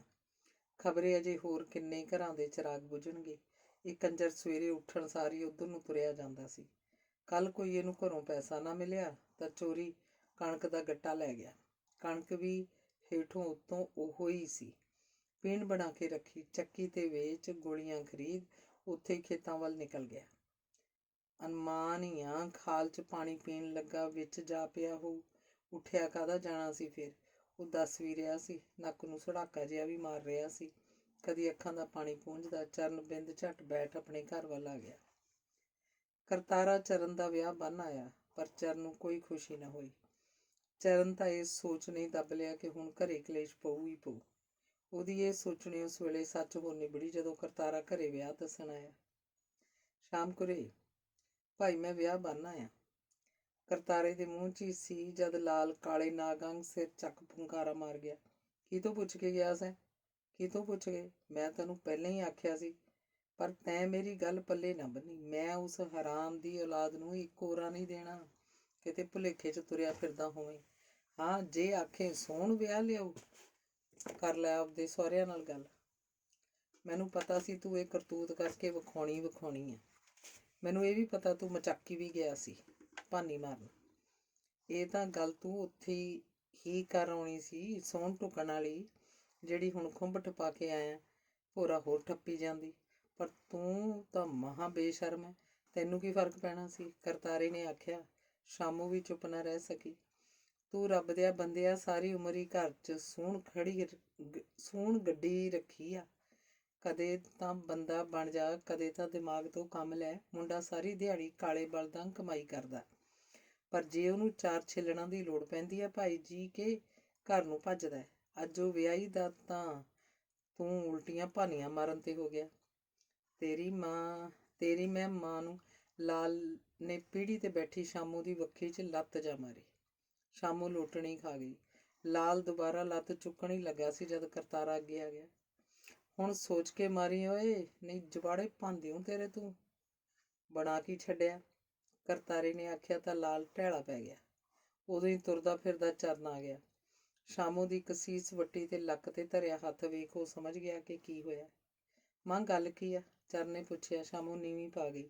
ਬੋਲਿਆ ਨਾ ਗਿਆ, ਪਰ ਕੂਣੀ ਮਿੱਟੀ ਨਾਲ ਲਿਬੜੀ ਵੇਖ ਖੂਨ ਖੌਲਦਾ ਗਿਆ ਸੀ। ਤਾਇਆ ਦੱਸਦਾ ਨਹੀਂ ਤੂੰ ਕੁਝ? ਉਹਨੇ ਕਰਤਾਰੇ ਵੱਲ ਮੂੰਹ ਪਾਇਆ। ਕੀ ਦੱਸਾਂ ਕਾਕਾ, ਤੈਨੂੰ ਵੀ ਦਿਸੀ ਜਾਂਦਾ। ਬਾਪੂ ਕੁਝ ਹੋਸ਼ ਕਰ। ਮਾਂ ਨੂੰ ਕੁੱਟ ਕੇ ਤੈਨੂੰ ਕੋਈ ਤਮਗਾ ਨਹੀਂ ਮਿਲ ਜਾਣਾ ਬਹਾਦਰੀ ਦਾ। ਜਿਹੜੀ ਗੱਲ ਕਰਨੀ ਆ ਮੇਰੇ ਨਾਲ ਕਰ। ਚਰਨ ਦੇ ਸਬਰ ਦਾ ਬੰਨ੍ਹ ਟੁੱਟ ਗਿਆ, ਜਿਹੜਾ ਉਹ ਬਚਪਨ ਤੋਂ ਰੱਖੀ ਆ ਰਿਹਾ ਸੀ। ਤੇਰੀ ਜ਼ੁਬਾਨ ਵੀ ਚੱਲਣ ਲੱਗ ਪਈ। ਲਾਲ ਨੇ ਚਰਨ ਵੱਲ ਚਪੇੜ ਉਗਰੀ ਤਾਂ ਚਰਨ ਨੇ ਆਪਣਾ ਸੱਜਾ ਹੱਥ ਅੱਗੇ ਕਰ ਲਾਲ ਦੀ ਬਾਂਹ ਫੜ ਲਈ। ਤੇ ਵਟਾ ਦਿੰਦਾ ਹੋਇਆ ਬੋਲਿਆ, ਇਹਦਾ ਜਵਾਬ ਤਾਂ ਮੈਂ ਵੀ ਦੇ ਸਕਦਾ ਹਾਂ, ਪਰ ਮੈਂ ਐਡਾ ਹੁੱਛਾ ਨਹੀਂ। ਆਖਿਰ ਚਰਨ ਨੇ ਲਾਲ ਦੀ ਬਾਂਹ ਝੰਜਕ ਦਿੱਤੀ। ਮੇਰੇ ਘਰੋਂ ਦਫਾ ਹੋ ਜਾ ਅੱਜ ਹੀ ਤੇ ਇਸੇ ਵਕਤ, ਨਹੀਂ ਮੇਰੇ ਹੱਥੋਂ ਤੇਰਾ ਵੀ ਕਤਲ ਹੋ ਜਾਊ। ਉਸ ਕੁੱਤੀ ਵਾਂਗ ਜਿਹਦਾ ਤੂੰ ਦੁੱਧ ਚੁੰਘਿਆ, ਪਤਾ ਨਹੀਂ ਕਿਸ ਕੁੱਤੇ ਦਾ ਬੀ ਹੈ ਤੂੰ, ਅਤੇ ਤੂੰ ਮੈਨੂੰ ਉਸ ਚੁੰਘੇ ਦੁੱਧ ਦਾ ਹੀ ਕਰਜ਼ਾ ਲਾਉਣ ਲਈ ਮਜਬੂਰ ਨਾ ਕਰ।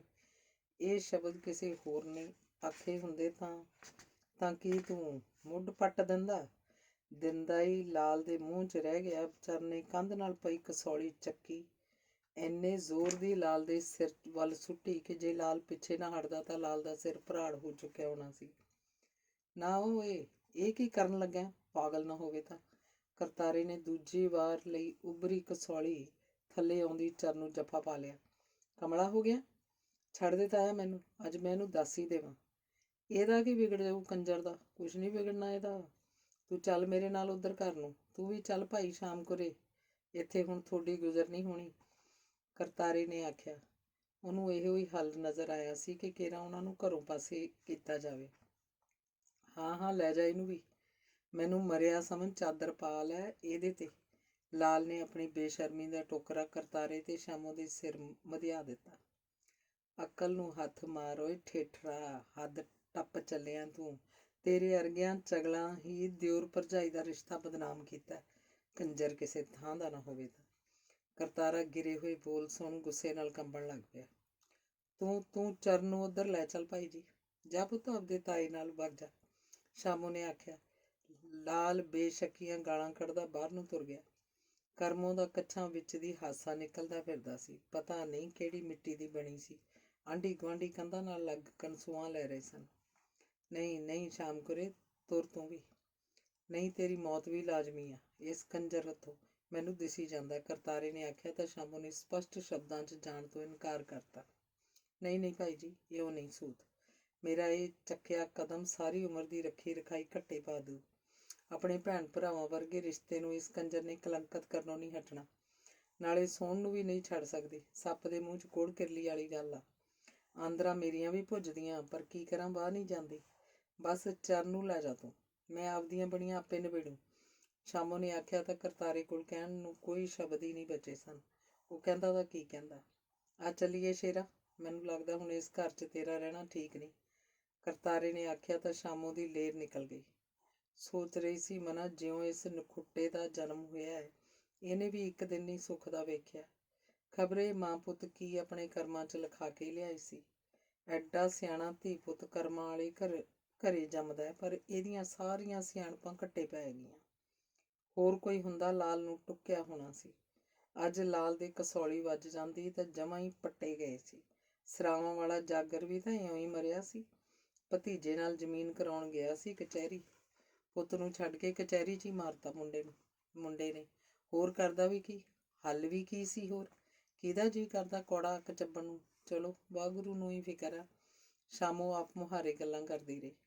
ਉਸ ਦਿਨ ਹੀ ਕਰਤਾਰੇ ਨੇ ਚਰਨ ਨੂੰ ਆਖਿਆ ਸੀ, ਅੱਗੇ ਪੁੱਤ ਮੈਂ ਸੋਚਦਾ ਸੀ ਮੈਂ ਪੁੰਨ ਹੇਵਾ ਤੇਰੇ ਨਾਂ ਕਰਵਾਇਆ ਤਾਂ ਤੇਰੇ ਪਿਓ ਵਾਲੀ ਜ਼ਮੀਨ 'ਚੋਂ ਤੇਰਾ ਹਿੱਸਾ ਮਾਰਿਆ ਜਾਊ।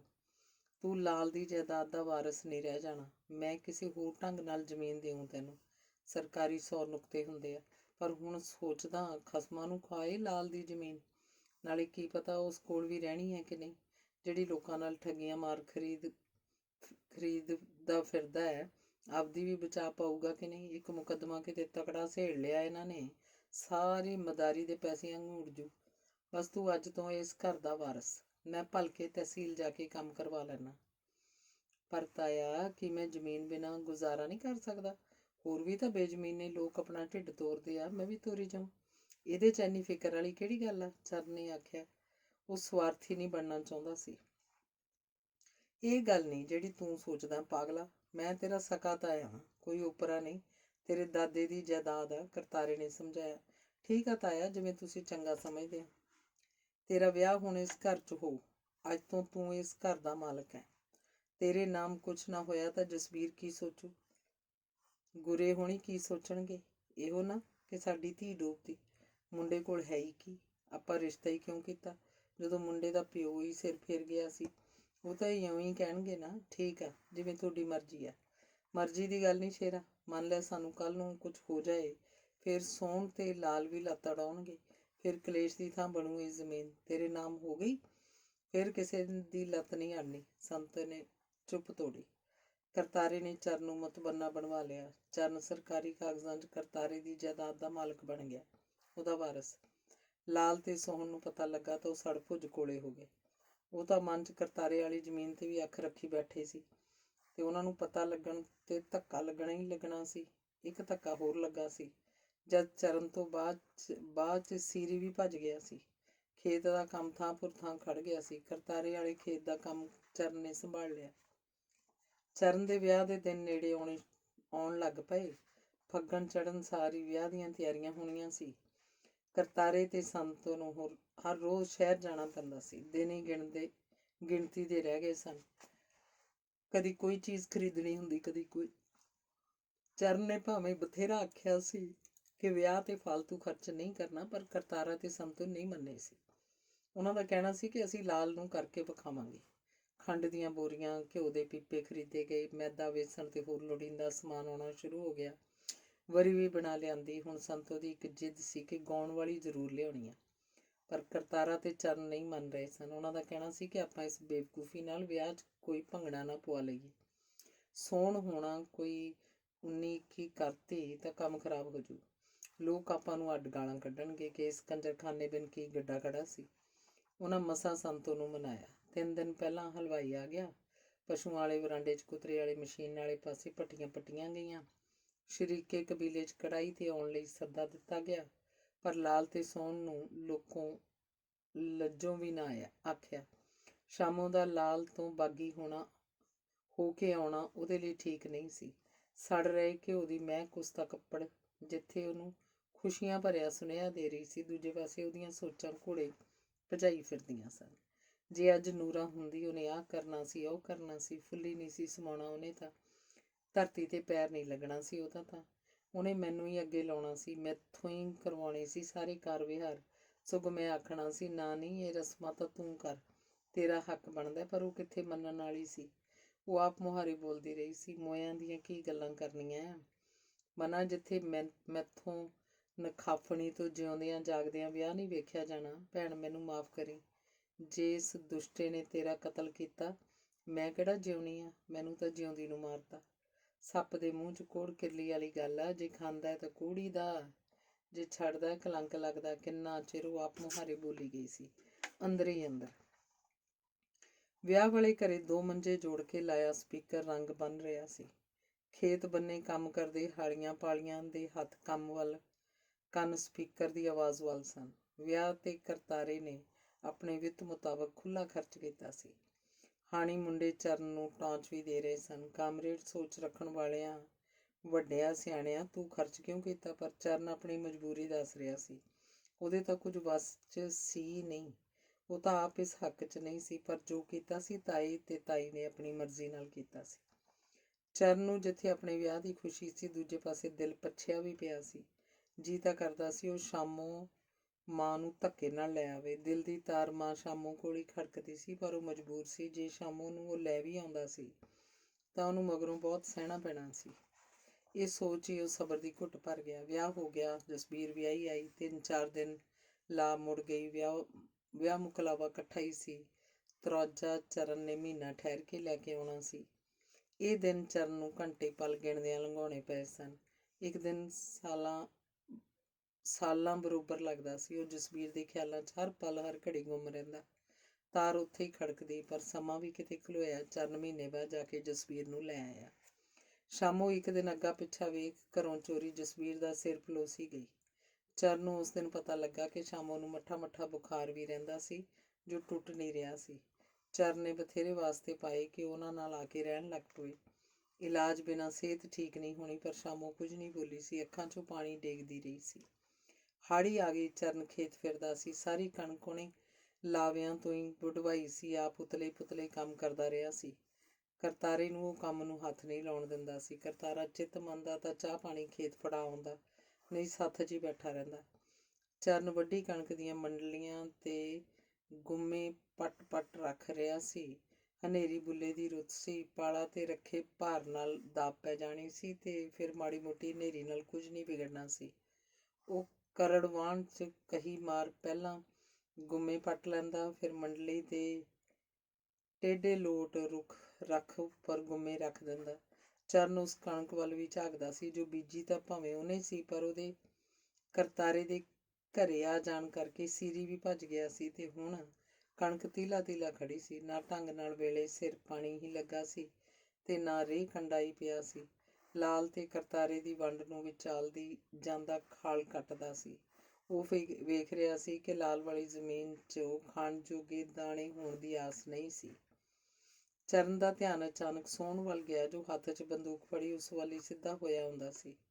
ਚਰਨ ਦਾ ਮੱਥਾ ਠਣਕਿਆ। ਮਨਾ, ਜਿਹੜਾ ਬੰਦਾ ਪਹਿਲਾਂ ਕਦੀ ਖੇਤ ਨਹੀਂ ਆਇਆ ਤੇ ਅੱਜ ਆਇਆ ਤਾਂ ਹੱਥ 'ਚ ਬੰਦੂਕ ਆ ਤੇ ਆਉਂਦਾ ਵੀ ਮੇਰੇ ਵੱਲ ਸਿੱਧਾ ਹੋਇਆ। ਸੁੱਖ ਨਹੀਂ, ਟਾਲਾ ਕਰਨ 'ਚ ਹੀ ਫਾਇਦਾ ਹੈ। ਕਹੀ ਤੇ ਬੰਦੂਕ ਦਾ ਕੀ ਮੁਕਾਬਲਾ। ਚਰਨ ਕਹੀ ਚੱਕ ਪਿੰਡ ਵਾਲੇ ਪਾਸੇ ਵਗ ਗਿਆ।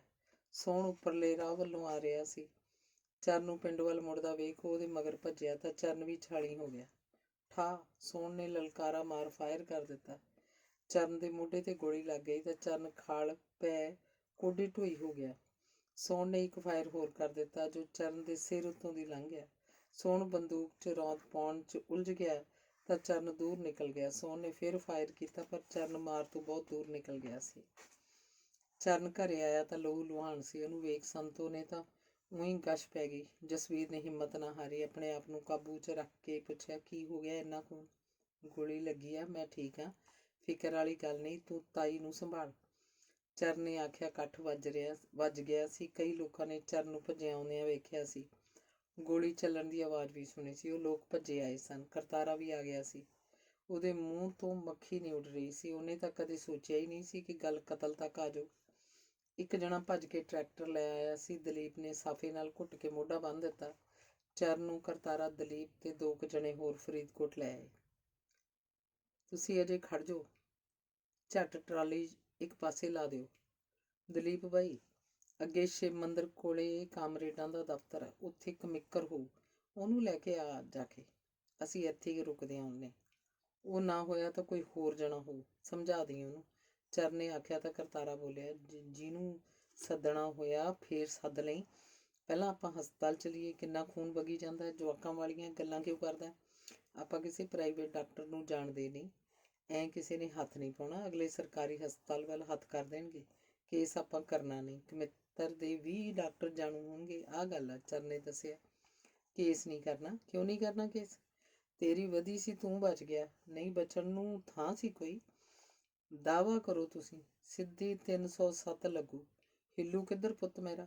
ਇੱਕ ਜਣੇ ਨੇ ਆਖਿਆ। ਟਰੈਕਟਰ ਵਾਲੇ ਮੁੰਡੇ ਨੇ ਬਲਵੀਰ ਹਸਪਤਾਲ ਦੀ ਕੰਧ ਨਾਲ ਟਰੈਕਟਰ ਲਾ ਦਿੱਤਾ। ਵਿਹਲੀ ਜੀ ਥਾਂ ਵੇਖ, ਤੂੰ ਜਾ ਬਈ ਦਲੀਪ, ਖੜ ਨਾ, ਚਰਨ ਨੇ ਆਖਿਆ। ਤਾਂ ਦਲੀਪ ਤੁਰ ਗਿਆ। ਕੁਝ ਮਿੰਟਾਂ ਬਾਅਦ ਹੀ ਕਮਿੱਕਰ ਨੂੰ ਲੈ ਕੇ ਆ ਗਿਆ। ਕਮਿੱਕਰ ਨੇ ਫਿਰ ਜ਼ਿਆਦਾ ਪੁੱਛ ਦੱਸ ਨਹੀਂ ਕੀਤੀ। ਉਹ ਆਪਣੇ ਜਾਣੂ ਡਾਕਟਰ ਦੇ ਲੈ ਆਇਆ ਸੀ। ਡਾਕਟਰ ਜ਼ਿਆਦਾ ਪੌਣ ਛਾਣ 'ਚ ਨਹੀਂ ਪਿਆ ਸੀ। ਗੋਲੀ ਮੋਢਾ ਚੀਰ ਨਿਕਲੀ ਸੀ। ਉਹਨੇ ਜ਼ਖਮ ਸਾਫ਼ ਕਰ ਪੱਟੀ ਕਰਤੀ, ਟੀਕੇ ਟੱਪੇ ਲਾ ਚਰਨ ਨੂੰ ਦਾਖਲ ਕਰ ਲਿਆ। ਚਰਨ ਕੋਲ ਕਮਿੱਕਰ ਹੀ ਰਹਿ ਪਿਆ ਸੀ। ਕਰਤਾਰਾ ਟਰੈਕਟਰ ਵਾਲਿਆਂ ਨਾਲ ਪਿੰਡ ਨੂੰ ਮੁੜ ਗਿਆ। ਡਾਕਟਰ ਨਹੀਂ ਆਖਿਆ ਸੀ, ਇੱਕ ਜਣਾ ਰਹਿ ਪਓ, ਖਤਰੇ ਵਾਲੀ ਤਾਂ ਕੋਈ ਗੱਲ ਹੈ ਹੀ ਨਹੀਂ, 2-4 ਦਿਨਾਂ 'ਚ ਜ਼ਖਮ ਭਰ ਜੂ। ਤਾਇਆ ਜੀ ਤੁਸੀਂ ਮੁੜੋ, ਮੇਰੇ ਕੋਲ ਕਮਿੱਕਰ ਰਹਿ ਪਊ। ਜਸਬੀਰ ਤੇ ਤਾਈ ਕੱਲੀਆਂ ਹੋਣਗੀਆਂ। ਚਰਨ ਨੇ ਵੀ ਆਖਿਆ। ਬੇਟੇ ਐਂ ਕਿਵੇਂ ਛੱਡ ਕੇ ਤੁਰ ਜਾਵਾਂ ਤੈਨੂੰ, ਹੈ ਕਮਲੀ ਗੱਲ? ਨਹੀਂ ਚਾਚਾ ਜੀ, ਮੈਂ ਹੈਗਾ, ਜੇ ਕਿਸੇ ਚੀਜ਼ ਦੀ ਲੋੜ ਵੀ ਹੋਊ ਤਾਂ ਮੈਂ ਆਪਦੇ ਪਿੰਡੋਂ ਭੱਜ ਕੇ ਫੜ ਲਿਓ। ਆਹ ਨਾਲ ਹੀ ਤਾਂ ਹੈ, ਕਮਿੱਕਰ ਨੇ ਆਖਿਆ ਤਾਂ ਕਰਤਾਰਾ ਸਿਰ ਹਿਲਾ ਗਿਆ। ਫਿਰ ਉਹਨੇ ਆਪਣੀ ਜੇਬ 'ਚੋਂ ਬਟੂਆ ਕੱਢ ਚਰਨ ਹਵਾਲੇ ਕਰ ਦਿੱਤਾ। ਚਰਨ, ਹਰ ਚੀਜ਼ ਦੀ ਹੱਦ ਹੁੰਦੀ ਹੈ। ਤੇਰਾ ਪਿਓ ਤੇ ਭਰਾ ਹੱਦ ਲੰਘ ਚੁੱਕਿਆ। ਮੈਂ ਤਾਂ ਕਹਿੰਦਾ ਪਾਰ ਬੁਲਾ ਦੇ ਕਿਸੇ ਢੰਗ ਨਾਲ, ਨਹੀਂ ਤੈਨੂੰ ਸਾਰੀ ਉਮਰ ਦੁੱਖ ਦੇਣਗੇ। ਤੈਨੂੰ ਇਹ ਗੱਲ ਤਾਂ ਆਖੀ ਆ ਤੇਰੇ ਨਾਲ ਮੋਹ ਆ, ਨਹੀਂ ਤਾਂ ਮੈਂ ਵੀ ਕਤਲੋ ਗਾਰਤ ਦੇ ਹੱਕ 'ਚ ਨਹੀਂ। ਪਰ ਜਦੋਂ ਪਾਣੀ ਸਿਰ ਉੱਤੋਂ ਦੀ ਲੰਘ ਜਾਏ ਤਾਂ ਹਥਿਆਰ ਚੱਕਣੇ ਹੀ ਪੈਂਦੇ ਆ। ਇਸ ਵਾਰ ਨਿਸ਼ਾਨਾ ਗਲਤ ਲੱਗ ਗਿਆ, ਅਗਲੀ ਵਾਰ ਸਹੀ ਵੀ ਬੈਠ ਸਕਦਾ, ਕਮਿੱਕਰ ਨੇ ਆਖਿਆ। ਕਾਮਰੇਡ, ਮੈਨੂੰ ਪਤਾ ਨਿਆਣਾ ਨਹੀਂ ਮੈਂ, ਸਾਰੀ ਉਮਰ ਦਾ ਧੱਬਾ ਲੱਗ ਜੂ ਪਿਓ ਜਾਂ ਭਰਾ ਦਾ ਕਾਤਲ ਵੱਜੋਂ। ਲੋਕੀ ਮੇਰੀ ਮਜਬੂਰੀ ਨਹੀਂ ਵੇਖਣੀ। ਚਰਨ ਦਾ ਤਾਂ ਕਮਿੱਕਰ ਦੀ ਗੱਲ ਸੁਣੀ ਦਿਲ ਕੰਬ ਗਿਆ ਸੀ। ਤੂੰ ਹੁਕਮ ਕਰ, ਆਪ ਨਹੀਂ ਤਾਂ ਇਹ ਕੰਮ ਕਿਸੇ ਤੋਂ ਵੀ ਕਰਵਾਇਆ ਜਾ ਸਕਦਾ। ਮੈਨੂੰ ਪਤਾ ਹੈ, ਉਹਨਾਂ ਬੰਦੇ ਨਹੀਂ ਬਣਨਾ, ਜਿਹੜੇ ਤੇਰੇ ਦੱਸਣ ਮੁਤਾਬਕ ਸਾਰੀ ਉਮਰ 'ਚ ਨਹੀਂ ਬਣੇ। ਇਹ ਲੋਕ ਬੁਰਾਈਆਂ ਦੀ ਜੜ੍ਹ ਆ, ਕੱਟਦੇ ਪੁੰਨ ਦਾ ਕੰਮ ਆ। ਅੱਗਾ ਪਿੱਛਾ ਨਾ ਵੇਖ। ਕਮਿਕਰ ਗੀਤਾ ਗਿਆਨ ਦੇ ਰਿਹਾ ਸੀ ਤਾਂ ਦੂਜੇ ਪਾਸੇ ਸੋਹਣ ਆਪਣੀ ਬੇਵਕੂਫੀ 'ਤੇ ਪਛਤਾ ਰਿਹਾ ਸੀ। ਉਹਨੂੰ ਆਪਣੀ ਅਕਲ 'ਤੇ ਕ੍ਰੋਧ ਆ ਰਿਹਾ ਸੀ। ਸੋਚ ਰਿਹਾ ਸੀ, ਜੇ ਚਰਨ ਦਾ ਟੰਟਾ ਮੁਕਾਉਣਾ ਹੀ ਸੀ ਤਾਂ ਲੁੱਕ ਕੇ ਕਿਉਂ ਨਾ ਬੈਠਾ। ਸਾਹਮਣੇ ਆਉਣ ਦੀ ਕੀ ਲੋੜ ਸੀ। ਗੋਲੀ ਨੇੜਿਓਂ ਚਲਾਈ ਹੁੰਦੀ ਤਾਂ ਉਹਨੇ ਥਾਂ ਹੀ ਢੇਰੀ ਹੋ ਜਾਣਾ ਸੀ। ਇਹ ਕੰਮ ਨੇਰੇ ਸਵੇਰੇ ਕਿਸੇ ਮੋੜ 'ਤੇ ਖੜ ਕੇ ਵੀ ਹੋ ਸਕਦਾ ਸੀ। ਸੋਹਣ ਜੇ ਆਪਣੇ ਆਪ 'ਚ ਕੁੜ ਰਿਹਾ ਸੀ ਤਾਂ ਉਹਨੂੰ ਲਾਲ ਨੇ ਵੀ ਝਾੜਾਂ ਪਾਈਆਂ ਸਨ। ਕੀ ਲੋੜ ਸੀ ਐਵੇਂ ਰੌਲਾ ਪਾਉਣ ਦੀ। ਜੇ ਪਰਚਾ ਹੋ ਜਾਂਦਾ 10 ਸਾਲ ਨਹੀਂ 7 ਸਾਲ ਤਾਂ ਵੱਟ 'ਤੇ ਪਈ ਸੀ। 302 'ਚ ਤਾਂ ਬਰੀ ਹੋਣ ਦੀ ਆਸ ਹੁੰਦੀ ਹੈ। 307 'ਚ ਤਾਂ ਸਵਾਲ ਹੀ ਨਹੀਂ ਪੈਦਾ ਹੁੰਦਾ। ਬੰਦਾ ਸੋਕਾ ਨਿਕਲ ਜਾਏ। ਹੁਣ ਤੂੰ ਫਿਕਰ ਨਾ ਕਰ, 302 ਹੀ ਬਣਾਵਾਂਗੇ। ਸੋਹਣ ਕਚੀਚੀਆਂ ਲੈ ਰਿਹਾ ਸੀ।